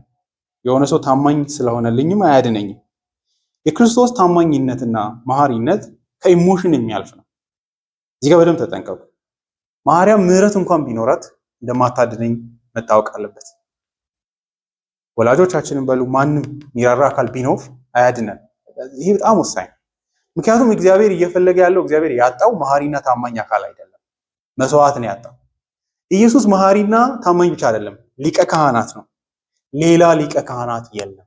he is the only high priest። ማርያምም አይደለችም፣ መላእክትም አይደሉም፣ ከሰው መካከል ማንም የለም ነው። እዚህ ደስታዬ መሐሪና ታማኝ ሰው አግኝቻለሁ አይደለም፣ ሊቀ ካህናት አግኝቻለሁ የሚል ደስታ አለ። የኔ ያገኘሁት ሊቀ ካህናት ደግሞ ታማኝም ነው መሐሪም ነው እያልኩ ነው ያለሁት እንጂ ደስ የሚያሰኘኝ ታማኝና መሐሪ ብቻ መሆን አይደለም። ሊቀ ካህናት ነው ስል ደግሞ ምን ማለት ነው? ኢሞሽናል ነገር አይደለም፣ የአገልግሎት ድርሻ ነው። ቶታቸው አንድ ሰው ወታደር ነው እንደሚባለው የኢየሱስ ክህነት አገልግሎቱ ነው። እንደውም ወንጌሉ በትይዩ እንዲህ ነው መነገር ያለበት። ዛን ተወልዶልናል፣ ካህንም ተሰጥቶናል፣ ንጉስም ተሰጥቶናል፣ ነቢይም ተሰጥቶናል ነው መባል ያለበት። እሱን ካላገኘን ወንጌሉን አላገኘንም። ታዲያ ምን ማለት ነው? ሊቀ ካህናት ሆኗል ስላችሁ ብትጠይቁኝ ዝም ብሎ ለኔ ይራራል ብቻ አይደለም፣ እግዚአብሔር ፊት በሚያስፈልገው ነገር ሁሉ የሚያበቃውን ነገር አድርጓል። ምክንያቱም ጸሐፊው ከታሪካዊ እውነታ ጋርም ያገናኛል። ምክንያቱም አሁን በሰማያት ላይ መሐሪና ታማኝ ሆኗል ብቻ አይደለም፣ ያ አገልግሎት የተመሰረተው በታሪክ ውስጥ በጴንጤናዊ በጲላጦስ ዘመን ካደረገው ስራ የተነሳ አቺቭድ የሆነ ማንም ይህ ታሪክ የለውም። ወንጌሉ ማርያም ስለኔ ተሰቅላ እንደሞተች አይናገርም። በእግዚአብሔር ፊት ስቃዩዋን አቅርባ እስራኤልን ላትርፍ ብላ እንደማለደችልኝ የሚናገር የወንጌል መጽሐፍ የለም። እናንተ አላችሁ? የለም። መላእክት እንደሚማልዱ የሚናገር ሊያድኑ እንደሚችሉ፣ ምክንያቱም ኢየሱስ ብቻ ነው ሊቀ ካህናት። እሱም ደግሞ በታሪክ ውስጥ በሰራው ስራ ነው። ሊቀ ካህናት ለመሆን መስዋዕት ይዞ መቅረብ አለበት፣ አንድ ጊዜ መከወን አለበት። እሱን የከወነ እግዚአብሔር የሚፈልገው ነው የምላችሁ አይደል? እግዚአብሔር የሚፈልገው አገልግሎት ምንድን ነው? እኔ ለእንትና ኮምፓሽን አለኝ አድነው ብትሉት አያድንም እግዚአብሔር አይደል? እኛ እርስ በርሳችን እኔ ለአንተ አፕላይ ላድርግ አይደል? አንዳንዴ ሰው አንዱ ለሌላው ፈርሞ እንደሚሄደው እኔ በጣም እንትና ያሳዝነኛል እባክህ ይራራለት ብል ይራራል ብሎ ማሰብ ሞኝነት ነው። እግዚአብሔር ምን ይፈልጋል? ፍጹም በግ ይፈልጋል የሚቀርብ። ኢየሱስ መሐሪና ታማኝ ብቻ አይደለም የምንለው፣ ሊቀ ካህናት ነው የምንለው። ኢየሱስ ሊቀ ካህናት ሆኖ በምድር ላይ ለእግዚአብሔር ራሱን በምልጃና በለቅሶ ባቀረበ ጊዜ ለመስቀሉ እንዳይሸሽ ያደረገው ምሕረቱና ታማኝነቱ ነው። እንዲራራ ያደረገው ሌላ የሚበዥ የላቸውም አይደለ? ማንም የሚያተርፋቸው የለም። በመሰረቱ ክደውታል አይደለ? እኛን ወክሎ የቆሙት 12ቱ በጣም ብሩታሊ ዲስአፖይንት አድርገውታል። ማበረታታት እያለባቸው ጥለውት ነው የሸሹት። ከዛ ግን እነዚህ ሰዎች ለነገሩ ለነሱ እንደመጣው ራሱ አያውቁም። ምን አታገለ አይደለ? ኑ መላእክት ብሎ መጥራት ይችል ነበር ይላል ለጴጥሮስ ራሱ አይደለ? ጴጥሮስ ተረጋጋ። ስናረባው የኃይልና የጉልበት ጥያቄ አይደለም። እንደዛማ ቢሆን ኖሮ ሰራዊት አለ እዚህ አጠገብ። እግዚአብሔር አንዲት እኔ ራሱ ብጠይቅ እኔ ነገር አልፈለኩትም ባይዜ እግዚአብሔር ኢየሱስን ይኮንነዋል ብላችሁ እንዳታስቡ። እንዴት ጥላቸው ትመጣለህ ብሎ እንደዛ ካረግንማ ባይንድ እያደረግን ነው፣ ግዴታው እያደረግን ነው፣ የጸጋ እያደረግን አይደለም። ፍጹም በሆነ ፈቃድ ነው። ዮሐንስ ወንጌል ላይ እንዳለው ማንም ከኔ ነፍሴን በግድ የሚወስድ የለም ይላል። ማንም እግዚአብሔርም ከልጁ በግድ አይደለም ነፍሱን የወሰደበት የቀጣው ፉል ፈቃደኝነት ያለበት። ያንን ግን እንዳይለቅ ያደረገው ምንድነው ብላችሁ ብትጠይቁ ምህረት ነው። ቅድም እዚህ መዝሙር ላይ ነው እዛ ዓለማትን ደግፎ የሚለው ኃይለኝነትን ለማሳየት ነው። ደካማ አካል ልጆቹን ዝም ብሎ ትቶ ሚስማሮች ሲገቡ ያልያዘበት ምክንያት ፍቅር ነው። እዛ ጋር የቸነከረው ሚስማሩ ምንድነው ብላችሁ ብትል ብረቱ እንዳይመስለን ነው። ፍቅር ነው አጣብቆት የያዘው ነው። ምህረት ነው የያዘው ነው። እዚህ ጋር የምንለው እሱ ነው። በታሪክ ውስጥ የተረጋገጠ ፍቅር ነው፣ ምህረት ነው። ኢየሱስ አሁን ብዙ የሚሰራው ስራ እንዳለ ራሱ እንዳይመስለን። በዕብራውያን ጻፊ እንደሚስልልን ከሆነ የተቀመጠ ካህን ነው የሚስልልን። ስራውን ሁሉ ስለጨረሰ በደስታ መካከል ያለ እንጂ እግዚአብሔርን እያለቀሰ እባክህ አድን የሚል አይደለም። ልጆቹ ይበቃል፣ እንደዚህ ማድረግ ብቻ ይበቃል። ቁስሎቹ እንዲህ ካውለበለበ በቂ ነው፣ ምንም ሳያወራ አይደል? ዕብራውያን ጻፊ እንደዚህ ይታይልናል፣ ይለምናል። ራሱ አይ he just walks through በሰማያዊ ሪያልም ዝም ብሎ ወደዛ ወደዚህ ይዞራል። አሜን። ራእይ መጽሐፍ ላይ ያየነው እሱን አይደለ? በተገለጠልኝ ጊዜ በጌታ ቀን ምን አየው? ካህን አየው፣ ክብር ያጌጠ እጅግ አይኖቹ የሚያስፈሩ። ግን ወደ መጨረሻ ላይ ሲገልጸው ምን ይሏል? ካህን አድርጎ ይስለዋል አይደለ? ኤፉድ የታጠቀ በሰባቱ መቅረዞች በቤተ ክርስቲያን ውስጥ ሰባቱ መቅረዞች እንግዲህ ኦልድ ቴስተመንት ላይ እንደምታውቁት ሰባቱ መቅረዞች በቤተ መቅደስ ውስጥ ነበር። በዛ ላይ ሲዞር ሲንቀሳቀስ አይቼዋለሁ። ትልቁ ስራው በዚህ ምድር ላይ ባለፈበት ጊዜ ነው። በዛ ጊዜ በምህረት ልቡ ተሞልቶ ሳይሸነፍ ሄዷል።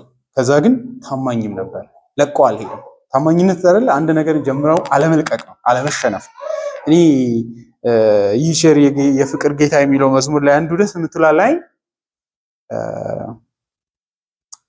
ከድቶት አልሄድም ስራውን የምትላ ላይ ናት። በቃ ተሰላችቶ አቅቶት አልቻልኩትም ብሎ ነገሩ እንደቀለለው ማሰብ ሞኝነት ነው። ታማኝ የሆነበት ረገድ እንዲሁ ቀላል ስለነበረ ነው አይልም አይደለ? ቢሆንለት ቢያልፍ እንደሚመኝ ይናገራል። ለእግዚአብሔር ራሱ አይደለ? በለመነው ልመና ውስጥ የምናየው በእነሱ ውስጥ እኛ ባናይም የሚያልፈውን ትሬዠር የምናየው ከሆነ ምን ይላል? ብትፈቅድስ የሚቻል መንገድ ካለ እቺ ጽዋስ ከኔ ትለፍ፣ ሌት ሚ ፓስ አዌይ ከኔ ይለፍ። ግን በዛው ግን ፈቃድ ከሆነ ግን ሁሉ ያዘው ነው ጠጣው ነው። ታማኝ ነው። ዘሞስት አይደለ? ጠንካራ ወታደር የሚታየው እጅግ ፍልሚያው በበረታበት ቦታ ህይወቱን ሊወስድ በሚችል ሁኔታ ራሱ ሳይለቅ የሚዋጋ ከሆነ ኢየሱስ ፖስቱን አለቀቀ። ሊቀ ካህናት እዚህ ጋር እውነት እግዚአብሔር ያለ ሊቀ ክህነትን በጣም ብሩትል በሆነ መንገድ ነው ማየት ያለብን። ቀላል ስራ አድርገን ካሰብን እጅግ ሞኞች ነን። የሆነ ፈንሲ የሆነ ስራ መስሎ ከተሰማን ፍርሃት፣ ጭንቀትና የህይወት ክብደት የተሞላበት አገልግሎት ነው። ግን ኢየሱስ ይህንን አሳክቷል። ታማኝ መሐሪ በመሆን ሊቀ ካህናት በመሆን ጸሐፊው ሊቀ ክህነትን በምትፈልጉት መንገድ እንዳትተረጉሙ ምን ይለዋል? ለእግዚአብሔር በሆነው ነገር ሁሉ ይላል። ለእግዚአብሔር በሆነው ነገር ሁሉ በሊቀ ክህነቱ እግዚአብሔርን ያገለግላል ማለት ነው። ከሁሉ በፊት እግዚአብሔርን አይደለም የሚያገለግለው፣ እኛን ነው የሚያገለግለው። ኢየሱስ ሊቀ ካህናታችሁ ነው እንጂ የሚባለው የእግዚአብሔር ሊቀ ካህን ነው አይደለም የሚባለው። እግዚአብሔር ሊቀ ካህን አያስፈልገውም፣ ኃጢአት የለበትም። የአገልግሎት ለመላእክትም አይደለም ለኛ ነው። ታዲያ ለእግዚአብሔር በሆነው ነገር ሲል ምን ማለት ነው ብትሉ እግዚአብሔር በዚህ አገልግሎት ለሚፈልገው ሁሉ ነገር ብቁ ሆኖ እንዲገኝ እሱም የሰው ልጅን ማንነት ለብሶ በእግዚአብሔር ፊት ቆመ እንላለን። ስለዚህ ለዚህ አገልግሎት የሚያስፈልግ እግዚአብሔር በፍትሁ ለሚፈልገው ነገር ሁሉ ራሱ ነው ሟልት የተገኘ ሊቀ ካህን አይደለ? ቤተ መቅደሱ ጋር ደርሶ ወይኔ በገረሳው አይደለም ያለው፣ ይዞ የተበላሸ በግም አይደለም፣ ፍጹም ንጹህ በግ እሱም ራሱ ነው። ፍጹም ህይወት፣ ፍጹም ንጹህ የሆነ 33 ዓመት አንድ ኃጢአት ትሬስ የማይደረግበት ህይወት፣ የዲዛይር የምኞት እንኳን መዛባት የሌለበት ልብ፣ ንጹህ ልብ ማለት በታሪክ ውስጥ እንደሱ አይነት ንጹህ የለም። የዕብራውያን ጻፊ ምዕራፍ 7 ላይ ይነግረናል። እኛ የሚያስፈልገን እንዲህ አይነት ሊቀ ካህናት ነው። ኃጢአት የሌለበት የዋህ ክፋት ምንም የሌለበት ያስፈልገናል ይላል። ኢየሱስ ራሱን እንደዚህም ሲያቀርብ እግዚአብሔር ለሚፈልገው አይነት ሪኳየርመንት ብቁ ሆኖ ተገኝቷል። ንጹህ ህይወትን ይዞ የቀረበው በፍርዱም ለሚያስፈልገው ሁሉ መንገድ ሄዷል። መንፈስ ቅዱስ ገና እንደመጣ ራሱ ወዴት ወሰደው? ፈልጎ ነው ይላል። መንፈስ ቅዱስ ስራ አለብህ ብሎ ወደ ምድረ በዳ ወሰደው። ፈተና እንዳለ ፈርስት ኤግዛም ማለፍ ያለብህ እንደ ሰው ልጅ ሄድ። አዳም እንደዚህ አይነት ፈተና ተሰጠው፣ ገና ሳይጀምር ወደቀ። ኢየሱስ ግን በምድረ በዳ በመብል ሲፈተን በእነዛ ምኞቶች ሁሉ ሲፈተን ግን አልተሸነፈም። ኢየሱስ የተጋፈጠው በመስቀል ላይ ብቻ አይደለም፣ በህይወቱ ዘመን ሁሉ ነው። በዚህ አገልግሎቱ ለሚያስፈልገው ሁሉ ክህነታዊ አገልግሎት ራሱን አሳልፎ ለእግዚአብሔር በሚያስፈልገው ሰጥቷል። ይሄ ምንድን ነው ብላችሁ ብትጠይቁት እንደምንፈልገው አይተውልንም። ራሱ አሁንም ይነግረናል። እሱ ምንድን ነው? ለእግዚአብሔር በሆነው ነገር ሁሉ እግዚአብሔር ለኃጢአት በሚፈልገው ነገር ሁሉ ራሱን እንደሰጠ ለማሳየት ምን ይላል? to make reconciliation for the sin of his people ይላል። ለህዝቡ የኃጢአትን ስርየት ለማስገኘት እግዚአብሔር ለሚፈልገው ነገር ሁሉ ራሱን አስገኝቷል እያለ ነው። ሊቀ ክህነት ከኃጢአት አይነጠልም። ወንጌሉ ከሁሉ በፊት ኢየሱስ ሊቀ ካህናት የሚል መልእክት ነው። በዚህም የወንጌሉ ትልቁ ብስራት ኃጢአትን የሚያስወግድ በግ ተገኝቷል የሚል ነው። የዮሐንስ ወንጌል የመክፈቻ ስብከት የመጥምቁ ዮሐንስ ራሱ ኢየሱስን ያስተዋወቀበት ለእስራኤል ህዝብ ራሱ እሱን የገለጠበት መንገድ ራሱ ምንድን ነው? ቢሆልድ እነሆ የዓለምን ኃጢአት የሚያስወግድ ካህን መጥቷል የሚል ነው። ይሄን የማያውቅ ወንጌልን አያውቅም ማለት እንችላለን። ኢየሱስ ኃጢአትን በትንሹ በስሱ ነክቶ የሚተው አይደለም፣ የሚያስወግድ ኃጢአት አዳኝ። ለማርያምና ለመላእክት ትቶ የቀሩን እናንተ ጨርሱልኝ የሚል እኔ የምጨርሰው ራሱ ሚዲት የማደርገው አገልግሎት የለኝም። ኮምፕሊት በሆነ መንገድ በእግዚአብሔር ፊት በሚያስፈልገው ነገር ሁሉ የጨረሰ አዳኝ ነው። ዲያብሎስን ማሸነፉ እውነት ሁሉ እንደሆነ ሁሉ ኃጢአትን ማስወገዱ እውነት ነው።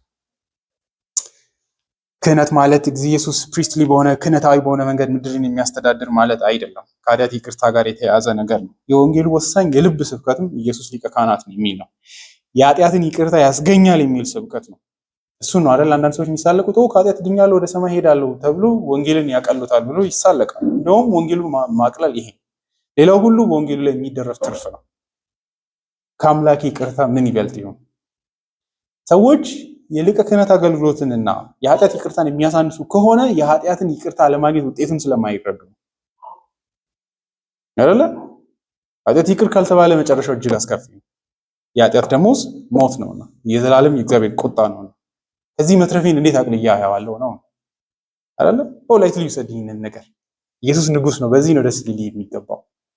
በመሰረቱ በንግስናው ደስ የሚለኝ ካህንም ስለሆነ ነው አይደለ? ብርታቱን ሁሉ እኔን ለመጠበቅ ስለሚጠቀም ነው። የኔ ካህን ጡንቻውም እጅግ ጠንካራ ነው እንደማለት ነው። ንጉስ ነው ስል በእግዚአብሔር ፊት በክህነቱ እፉድ ለብሶ በሚቆምበት ቁመናው ጠላትን ሁሉ ለማሸነፍም ብርቱ እጆች አሉት ነው። ማንም ደርሶ አይነካኝም ነው። ማንም ደፍሮ አይነካኝም እያልኩ ነው። ሰይጣንም የእግዚአብሔር ፍርድም የእግዚአብሔር ቁጣም የሰማይና የምድር ኃይላት ማንም አይነኩንም የምንለው በዛ ነው። ሐዋርያው ጳውሎስ እሱ ነው አይደለ? በሰማያት የሚማልድልን ከሞት የተነሳ ኢየሱስ አለልን ብሎ ግን ይላል በወደደን በእርሱ ካሸናፊዎች ሁሉ እንበልጣለን። እግዚአብሔር በልጁ በክርስቶስ ኢየሱስ ከወደደበት ፍቅር መላእክት ቢሆኑ ያሉ ቢሆኑ የሚመጡ ኃይላት፣ ስልጣናት ማንም እግዚአብሔር በልጁ በኩል ከወደደበት ፍቅር እንዳይለየን እናውቃለን ይላል።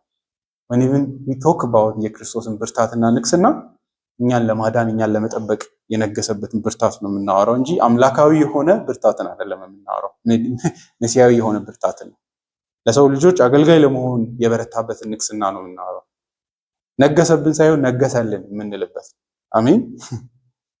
በዚህ ሐሴት አደርጋለሁ። ይሄ አዳኝ ነቢይም ስለሆነ ንጉስም ስለሆነ ከሁሉ በላይ ደግሞ ሊቀ ካህናት ስለሆነ የህይወታችን ትልቁ የሁላችንም ችግር ከእግዚአብሔር ዘንድ የኃጢአት ይቅርታን እንዴት እናገኛለን የሚል ነው። ከሁሉ ወንጌሉ የሚመልሰው የህይወት ትርጉም ጥያቄ አይደለም አይደል? አንዳንድ ሰው ወንጌሉ ምን ሰጠ ሲባል የህይወት ትርጉም ጠፍቶ ነበር፣ የህይወት ትርጉም አገኘ። ይሄ ምን ያስመስላል ብላችሁ ብትጠይቁኝ አሲፍ ችግሩ የኔ ነው፣ የህይወት ትርጉም ይሰጠኝ ማን ነው? የሚሰጠኝ አካል የለም የሚል ወንጌሉ ለሆነ ችግር ነው መፍትሄ፣ እሱም የኃጢአት ችግር ነው አይደለ? ኢየሱስ መጣና የኔ ወንድም ህይወት ትርጉም ጠፍቶብህ ተቸግረሃል፣ እኔ ትርጉም ልስጥህ እባክህ፣ እኔ ትርጉም አለኝ እንደዚህ እንደዛ አይደለም። ክርስቶስ ኃጢአተኞችን ሊያድን ወደ ዓለም መጣ የሚለው ቃል የታመነና ሁሉ ሊቀበሉት የተገባ ነው። ሁሉም ሰው የእግዚአብሔር ፍርድ እንደሚመጣበት ያውቃል። ሁሉም የራሱን ሃይማኖት እየተከተለ የሚሮጥበት ሌላ ምክንያት እግዚአብሔርን ስለሚወድ እንዳይመስላችሁ።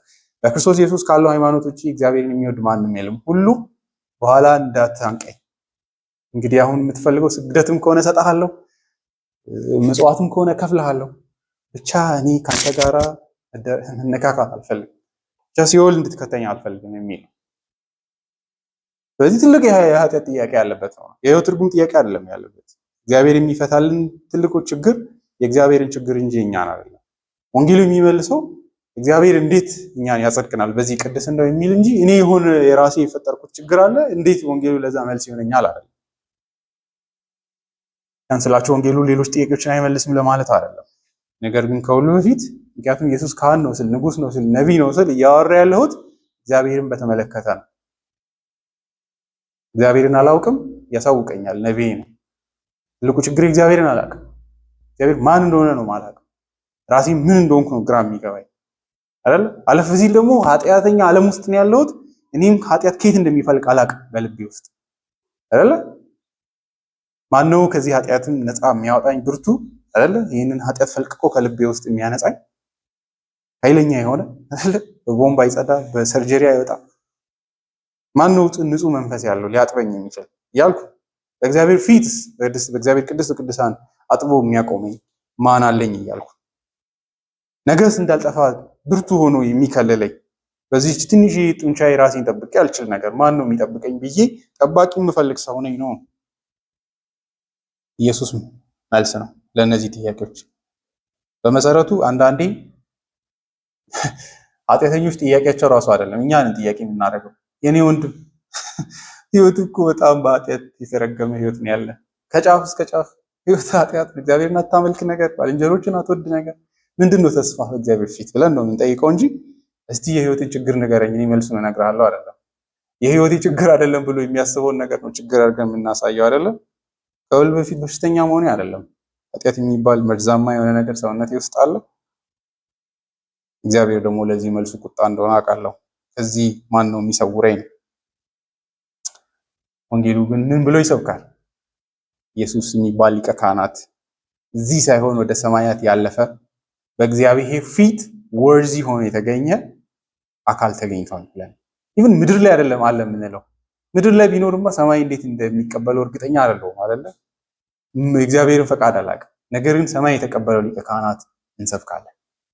ወደ እግዚአብሔር ማደሪያ ወደ ቅድስት ቅዱሳን የገባ ሊቀ ካህናት አለ። ማርያምም አይደለችም፣ መላእክትም አይደሉም፣ ሰዎችም አያድኑንም።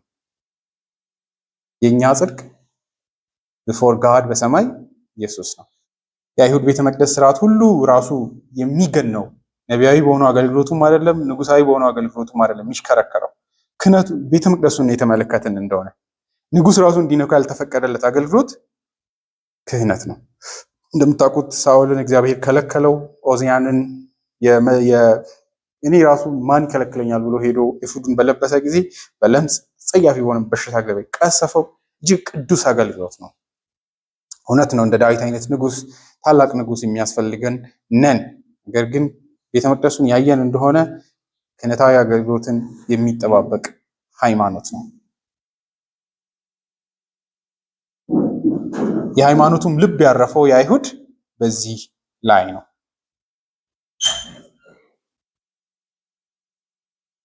ስለዚህ በማን በኩል ሆነን ነው ወደ እግዚአብሔር መቅረብ የምንችለው?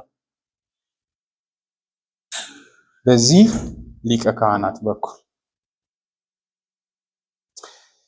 ስለዚህ አንድ ሰው መጥቶ ኢየሱስ ምን አደረገልህ ሲባል ሊቀ ካህናት አለኝ የሚል መልስ ነው መስጠት ያለበት። አሜን። ሰዎች ምን አደረገልህ፣ ወንጌሉ ምንድን ነው የሰጠ ሲባል አይ ሃቭ ፕሪስት አይደል? ለኔ ወዳጅ የሆነ አንድ ሊቀ ካህናት አለኝ፣ የኃጢአትን ይቅርታ በእግዚአብሔር ፊት ያስገኛልኝ።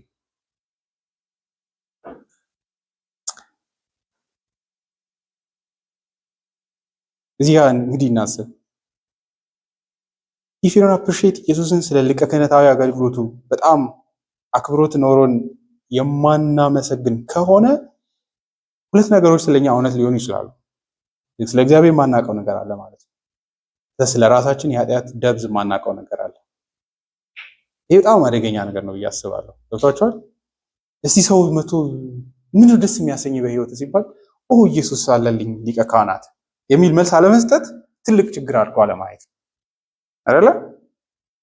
ሰዎች የክርስቶስን ሊቀ ክህነታዊ አገልግሎት ሲያሳንሱ ሁልጊዜ ማየት ያለብን እሱ ነው። ወይስ እነዚህ ሰዎች ስለራሳቸው የተዛባ እውቀት አላቸው፣ በጣም ክፉ ሰዎችና ተስፋ የሌላቸው መሆኑን አይገነዘቡም፣ ወይ ደግሞ የእግዚአብሔርን የቅድስናውን ታላቅነት አያውቁም። እሱ ደግሞ ዳግም ያለመወለድ ምልክትም ሊሆን ይችላል። ለምንድን ነው የምለው ብትሉኝ ጆን ቡኒያን ዳንዴ ጋር ያወራውና አይታችሁ ከሆነ ኢግኖራንት ነው የሚለው እንግሊዝኛው ያወራው ንግግር ላይ የጠየቀው ጥያቄ ይሄንን ነው። ይሄ በቃ ሺቦለት ነው። ይሄ እስራኤላውያን የምናሴ ነገዶች ይመስለኛል መንገድ እየተሻገሩ ሲመጡ እስቲ ሺቦለት በል ይሏቸዋል እና ማለት አይችሉም። ልክ አንዳንድ ኢትዮጵያ ውስጥም አንድ ቋንቋ የሚናገሩ ሰዎች ሌላ ቋንቋ ሲናገሩ አንዳንድ ቃሎች ማለት አይችሉም። ልክ እንደዛ እነዛኞቹ ነገሮች እነዛ ቃሎችን ልበል ብለው ቢሞክሩ ራሱ አይባልላቸውም እና ይገሏቸዋል። ያንን እያስባሉ የሚለዩት ማርክ በዛ ነው። ላይክ የምናሴ ነገድ ይሁን አይሁን ማለት ወይ የኤፍሬም ነገድም ሊሆን ይችላል። በርግጥ ምናሴ ይመስለኛል። ዳንዴንም ክርስቲያን ሲጠይቀው እንዲሁ ክርስቲያን መሆንን ልወቅ ብሎ ስለ ራስ ምን ታስባለህ አለው። ምንድነው ስለ ራስ ስታስብ የምታስበው ይለዋል። ምን አስባለሁ? በቃ ኢየሱስን እወዳለሁ፣ ጥሩ ለመቀደስ እታገላለሁ፣ በቃ ያ ነው የዘላለም ሕይወት አለኝ አለ። የሰው ልጅ እጅግ ክፉ ነው፣ ማንስ ሊያስተውለው ይችላል? የሰው ልጅ ዘወትር ክፋትን ያስባል ይላል። ስለ ራስ እንዴት አስበህ ታውቃለህ አለው። ኧረ እኔ እንደዚህ አይነት ሰው አይደለሁም፣ በእግዚአብሔር ጸጋ እኔ እንደዚህ አይነት ሰው አይደለሁም። ጥሩ መልስ ትመስላለች አይደለ? ይኸው እንደዚህ አስበህ አታውቅም? እሺ የዛሬውን ተውና ከዚህ አስበህ አታውቅም እንደዚህ አይነት ነገር? አዎ አለ። ለራስ አንድ ቀን ደህና ነገር አስበህ አታውቅም ማለት ነው ይለዋል። አንዴ ማስብ ደህና ነገር መጥቶልህ እሺ ስለ እግዚአብሔርስ ምን ታስባለህ አለው። ያው እግዚአብሔር ያድናል፣ በጎ ነገር ካረኩ ኢየሱስንም አምናለሁ አለው። በደንብ ንገረኝ ይለዋል። ያው ኢየሱስ አድኖኛል፣ ኃጢአቶቼን ወስዷል፣ አሁን ደግሞ በህይወቴ ውስጥ በማፈራቸው ነገሮች አንድ ላይ ሰብስቤ ይድንበታለሁ አለ። የህይወትህ ንጽህና መቼም ቢሆን በእግዚአብሔር ፊት ብቆ ነው እንደማይቆም ታውቃለህ ይለዋል። እግዚአብሔር ኃጢአትን የማያልፍ እንደሆነ ቅዱስ እንደሆነ ታውቃለህ ወይ ይለዋል። እዚህ መረዳት እንዳልነበረው ነው የሚመልሰው ዳንዴ። እኔ በቃል ባነበው በጣም ፓወርፉል ነው እዚህ ላይ ከምነግራችሁ በላይ ስላችሁ ክህነቱን መረዳት እግዚአብሔርን ቅድስና ከመረዳትና እግዚአብሔርን ቅድም እንዳነበብ ነው ገብታችኋል። የሚቀመሙ ነገሮች እንኳን በሌላ ነገር እንዲነኩ አይፈቀድም። እጅግ ንጹህ ሆኖ መቅረብ አለበት። የሚነኩ አይደል።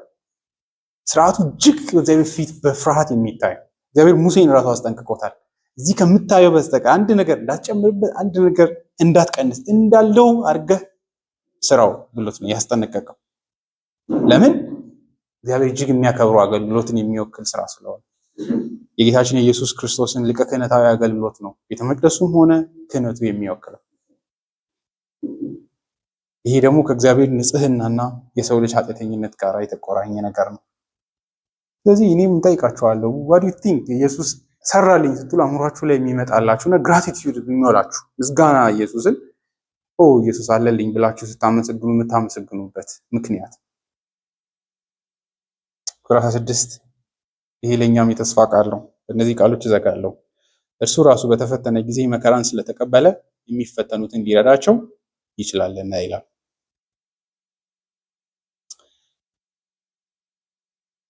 ባሳለፈው አሁን ይሄ የሚነግርን ሊቀ ክህነታዊ በሆነ አገልግሎቱን በፈጸሙን ብቻ አይደለም፣ በሰማያት ላይ ዝግጁነትን ነው የሚያሳየን። ለማገልገል ያለውን መሰጠት ነው የሚነግረን።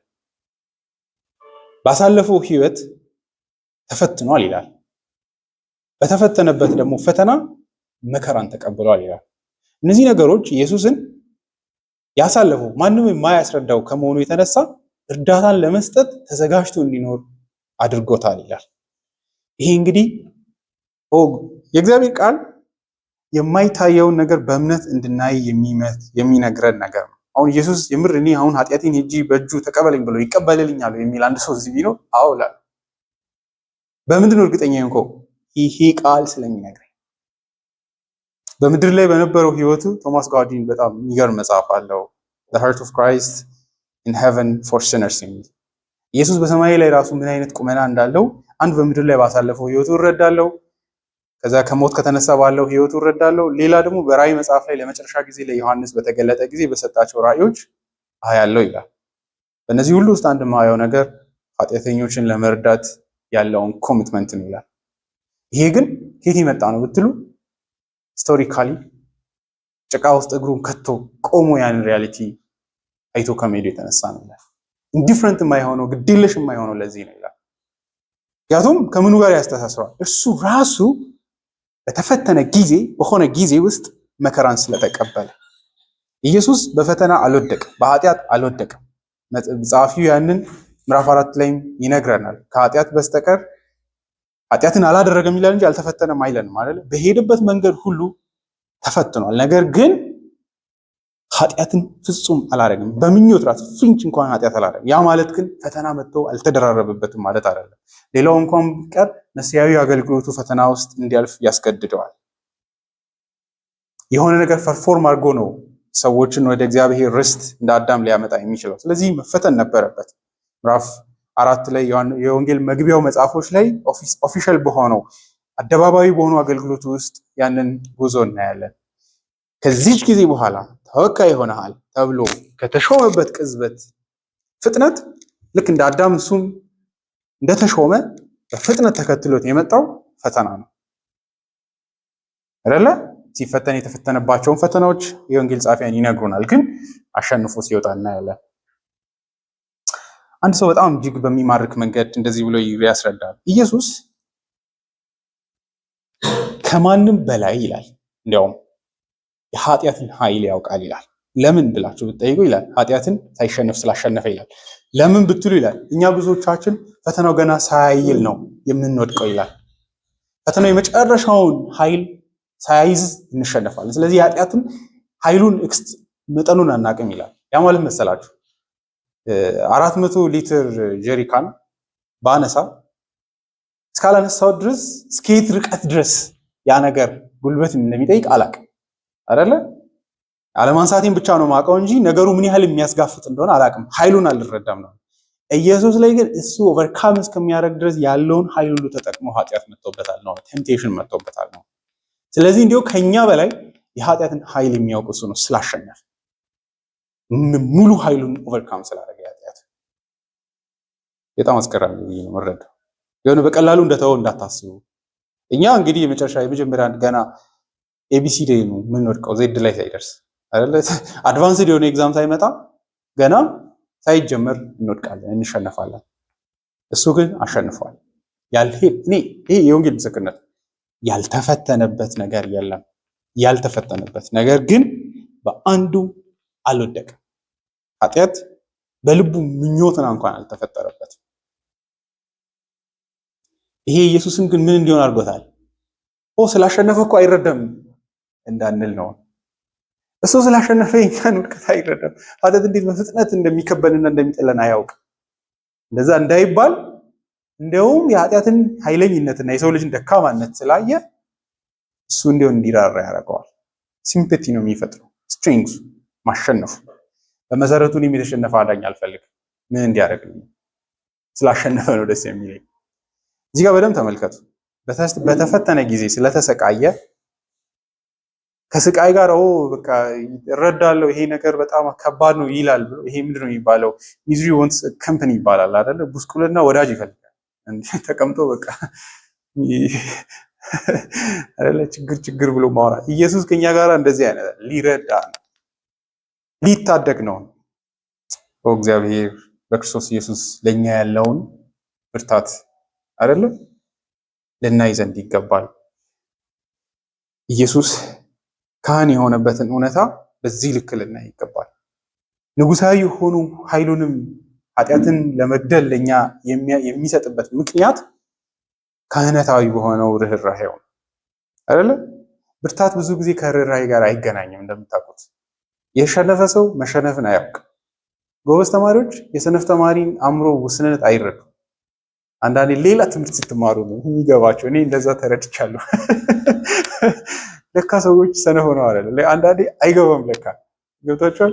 ድንገት የሆነ አሁን አንዳንድ የማትረዷቸው ሰብጀክት ማተሮች ሊኖሩ ይችላል። አንዳንድ ሰዎች ጎበዝ ናቸው፣ ማቴማቲክስ ያቅታቸዋል። እነዛን የምትንቁ ከሆነ እግዚአብሔር እንግዲህ ያሳያቸው አይደለም።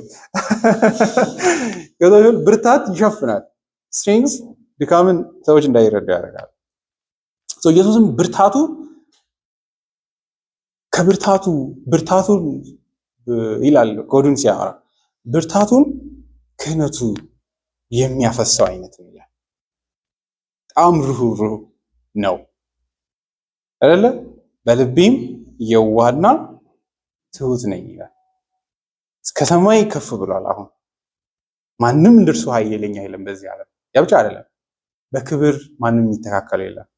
እጅግ ውበትን ተላብሶ ነው ያለው አይደለ?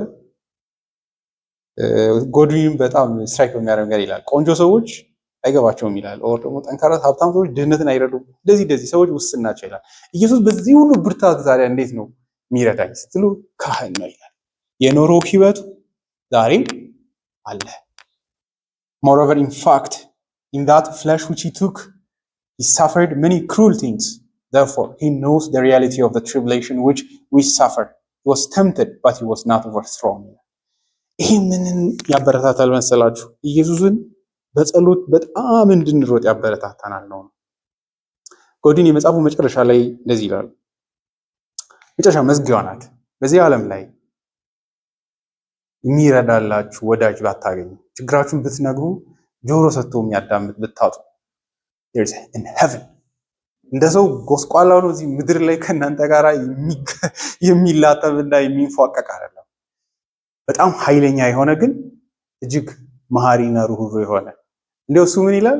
እንዲያው ፓራፍሬዝ ያደርጋል። እናንተ ጆሮዬን ችግሬን ለመስማት ጊዜ እንደሌላችሁ አውቃለሁ፣ ግን I have a savior ሊሰማኝ የሚችል እምነት ኢየሱስን ከሰዎች በላይ ሪል ያደርግልን ይገባል። ባይተው ይሄ በጣም ወሳኝ አይደል? አንዳንድ ጊዜ ሰዎች እንፈልጋለን መጥቶ አይደል? ሰዎች ለቴራፒስት ሄዶ ከፍለው ችግራቸውን ይናዘዛሉ እየለፈለፉ አይደል? መጨረሻ ላይ አይዞ በቃ እንግዲህ ብሎ ነው የሚሸኙት አይደለ? ስራውን ለመናቅ አይደለም፣ ግን እኔ በወንጌል የሚሻል ቴራፒስት አለ። ዝም ብሎ ሰምቶ ችግርን ያው ውርደትን ሳይኮአናሊሲስ ማለት እሱ ነው። በቃ ህይወታችሁ ውስጥ የምትሸሹትን ነገር ያጋፍጣችኋል። አንተ ማለት ይሄ ነው ይልና በቃ ተቀብለ ኑር ይላል። እኔ ተቀብለ ኑር የሚል አዳኝ የለኝም። እግዚአብሔር ያሳየን። ችግርን ለመታደግ ብርቱ የሆነ አዳኝ አለ። እግር ለማጠብ የተዘጋጀ በጴጥሮስ ስራ ውስጥ ያየነው እሱ ነው። ዝቅ ብሎ እስከሚያጸዳ ድረስ የሚያጥብ አዳኝ አለ አይደለ? ይሄ ዛሬ የሚዘመጣኝ ማይል ማለት ነው። ክፈል የማይል ደግሞ ይላል ቶማስ ዋስ ቢያስከፍለን ለኢየሱስ ሰማያዊ ለሆነው ጥብቅናው ይላል ገንዘብ የለንም ይላል። በጣም የሚገርም the only thing you can do is እዚህ ያው ተቆሙ መዘመር ነው። እሷንም እንፎዝናለን ሌላ ምንም የለም ይላል። ግራቲቲዩድ ብቻ ነው ያለን ይላል። ምክንያቱም ሰዎች ለጥብቅና ብዙ ይከፍላሉ አይደል? ትንሽ ነገር ለአፒል እንዲሆንላቸው፣ እኛ ግን ዘላለማዊ ርስትን ለማግኘት ከእግዚአብሔር እጅግ አስፈሪ ከሆነ ከኃጢአት የተነሳ ከሚመጣ ቁጣ ለማምለጥ ግን ለዚህ አገልግሎት ካለሳለፈው ህይወቱና ካለፈበት ህይወቱ የተነሳ እጅግ የሚረዳ አዳኝ አለ። ኢየሱስ ይረዳል ነው ታስዋል። ይሄ ቀላሉ እያለ ያለው ኢየሱስ ችግር ስትናገሩ መሀል ላይ ጋፕ የለም። ይሄ በጣም ተቸግሬያለሁ ግን አትረዳኝ የምትሉት አካል አይደለም ነው አይደል? አንዳንዴ ሰዎች በዚህ ሰምቶ ይሄ ሲምፕል የሆነ ነገር ሊሏችሁ ይችላሉ አይደል? ዝም ብሎ የሚያለቃቅስ በትንሽ በትልቁ ሊሉ ይችላሉ። ኢየሱስ አይንቅም። እዚህ አንድ ሰው ሲናገር በጣም ኃይለኛ ነው፣ ግን እዚህ ምድር ላይ እጅግ ደካማ ለሆነ በትንሽ በትልቁ የሚወድቅ እንኳን ጆሮ ሰጥቶ አክብሮ የሚሰማ አዳኝ ነው ይላል። አንተ ደህና ችግር ይዛት መጣም እንዴ የሚል አይደለም። ከበደ ይሄ ነገር ኦኬ ብሎ ሰምቶ ይተዋል አይደለም። ሬስኪው ማድረግ ይችላል፣ ይታደጋል ነው። አንዳንዴ ወንጌሉን ተንትነን ግን ኢየሱስን ችግር ሰጥተነው ላናቅ እንችላለን አይደል? እሱን በጣም አስፈሪ ነው። እንደዚህ ይላል አንድ ሰው ዘርፎር ስለዚህ የዚህ መጨረሻ ምንድን ነው ብትሉኝ ያውንም አብስትራክት አድርገን ዝም ብለን አውርተን ይሄኛው ሃይማኖት ውሸት ነው ይሄ ብለን ሁሉን ነገር ተናግረን እንዳይቀር therefore whenever any evils pass over us let it ever occur to us that nothing happened to us but what the Son of God has himself experienced in order that he might sympathize with us nor let us doubt but that he is present with us as though he suffered with us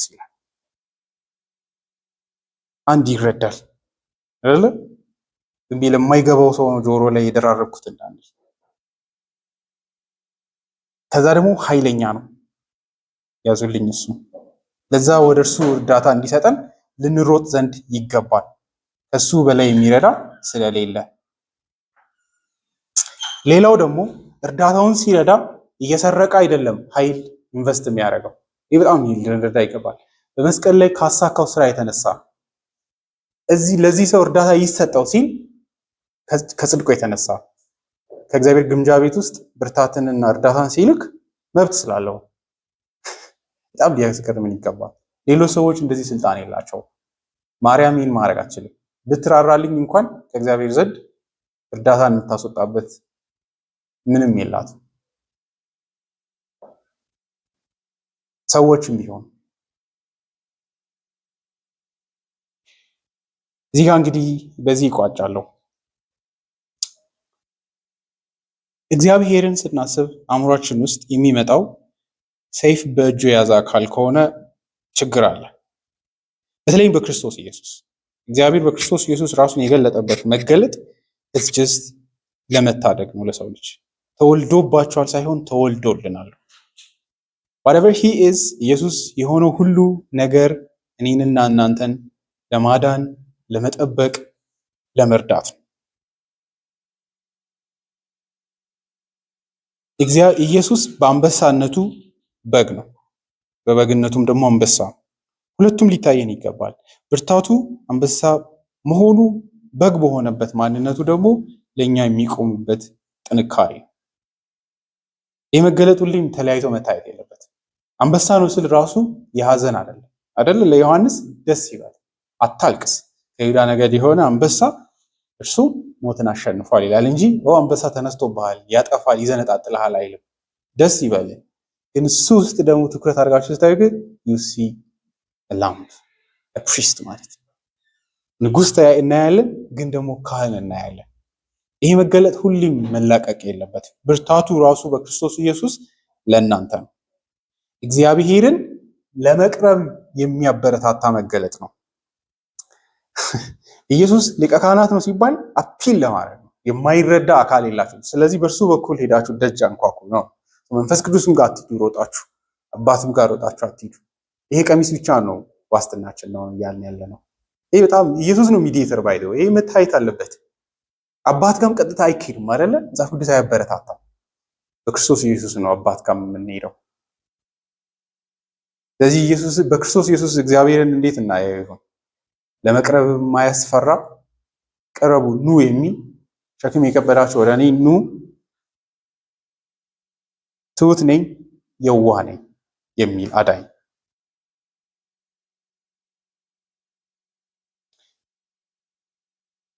እርዳታ ጠይቆ ከዚህ አዳኝ የሚከለከል የለም ወደ እርሱ እባክህ ደብቀኝ ዛሬ አጥፍቻለሁ ብሎ ለሚመጣ በደምህ ልታጠብ እባክህ ለሚል ቁስለኞች ዛሬም በፈዋሽ ኃይሉ ክፍት የሆኑ ቁስሎቹን ክፍት አድርጎ ያለ ልክ እዛው በትንሣኤ ቀን ቁስሎቹ ክፍት ሆኖ መኖራቸው ራሱ አንዱ ማሳያ የክርስቶስን የርህራሄን ልክ የዕብራውያን ጻፊ እንደሚናገረው በተከፈተው በእርሱ ስጋ በኩል ወደ አብ መግባት አለ እነዛ ቁስሎች ዛሬም አልተዘጉም ነው ክፍት ናቸው ለሚፈልግ ሁሉ ለመጸለይ የሚፈልግ ማንም ካለ ዝም ብለን እንጸልያለን አይደለም ደጅና እንኳኳለን ሳይሆን ክፍት የሆነ በር ነው ያለን ጸሎቱ ፌል አያደርግ በክርስቶስ ኢየሱስ እግዚአብሔርን ምንም የፈለጋችሁን እንጠይቁ የኮሎ ፊት ኃጢአት ይቅርታን ጠይቅ እሱን አንርሳ ቢፈልግን ነው ብትጠይቅ እነዛን አገልግሎታዊ ልቡን ከፍቶ ያለ አዳኝ ነው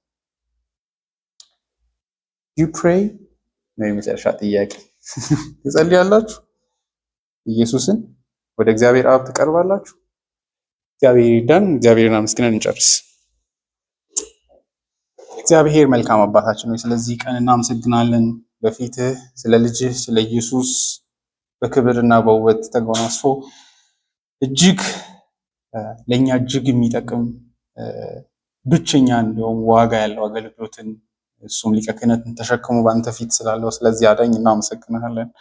ስለ እርሱ ዛሬም እንድንሰማ በሰማያት ላይ እኛን ለማገልገል በፊትህ ቆሞ የሚኖር ስራው ራሱ ይሄ የሆነ ደግሞ በቀኝህ የተቀመጠ ጽኑ አንተ ፊት ተቀባይነት ያገኘ ስራን ይዞ የሚኖር አዳኝ እንዳለ ስለነገርከን፣ ነገር ግን በዛው ባለበት በታላቅነትና በክብሩ መሐሪም ደግሞ ማንም ወደ እርሱ ይህን ችግር ይዞ ለሚመጣ ታማኝ ሆኖ ሳይደክም የሚሰራ ብርቱ አዳኝ እንዳለ ስለገለጥክልን እናመሰግናለን። ይህን ስለሰማን ዛሬም እናከብረሃለን። ይሄ እምነት እንዲሆንልን ወደ አንተ ለመቅረብ በፊት ለመንበርከክ በፍቅር ወደ አንተ እንድንገባ እንዲያደርግ ዘንድ እንለምንሃለን። ስለ ሁሉ ተመስገን። በኢየሱስ ስም አሜን።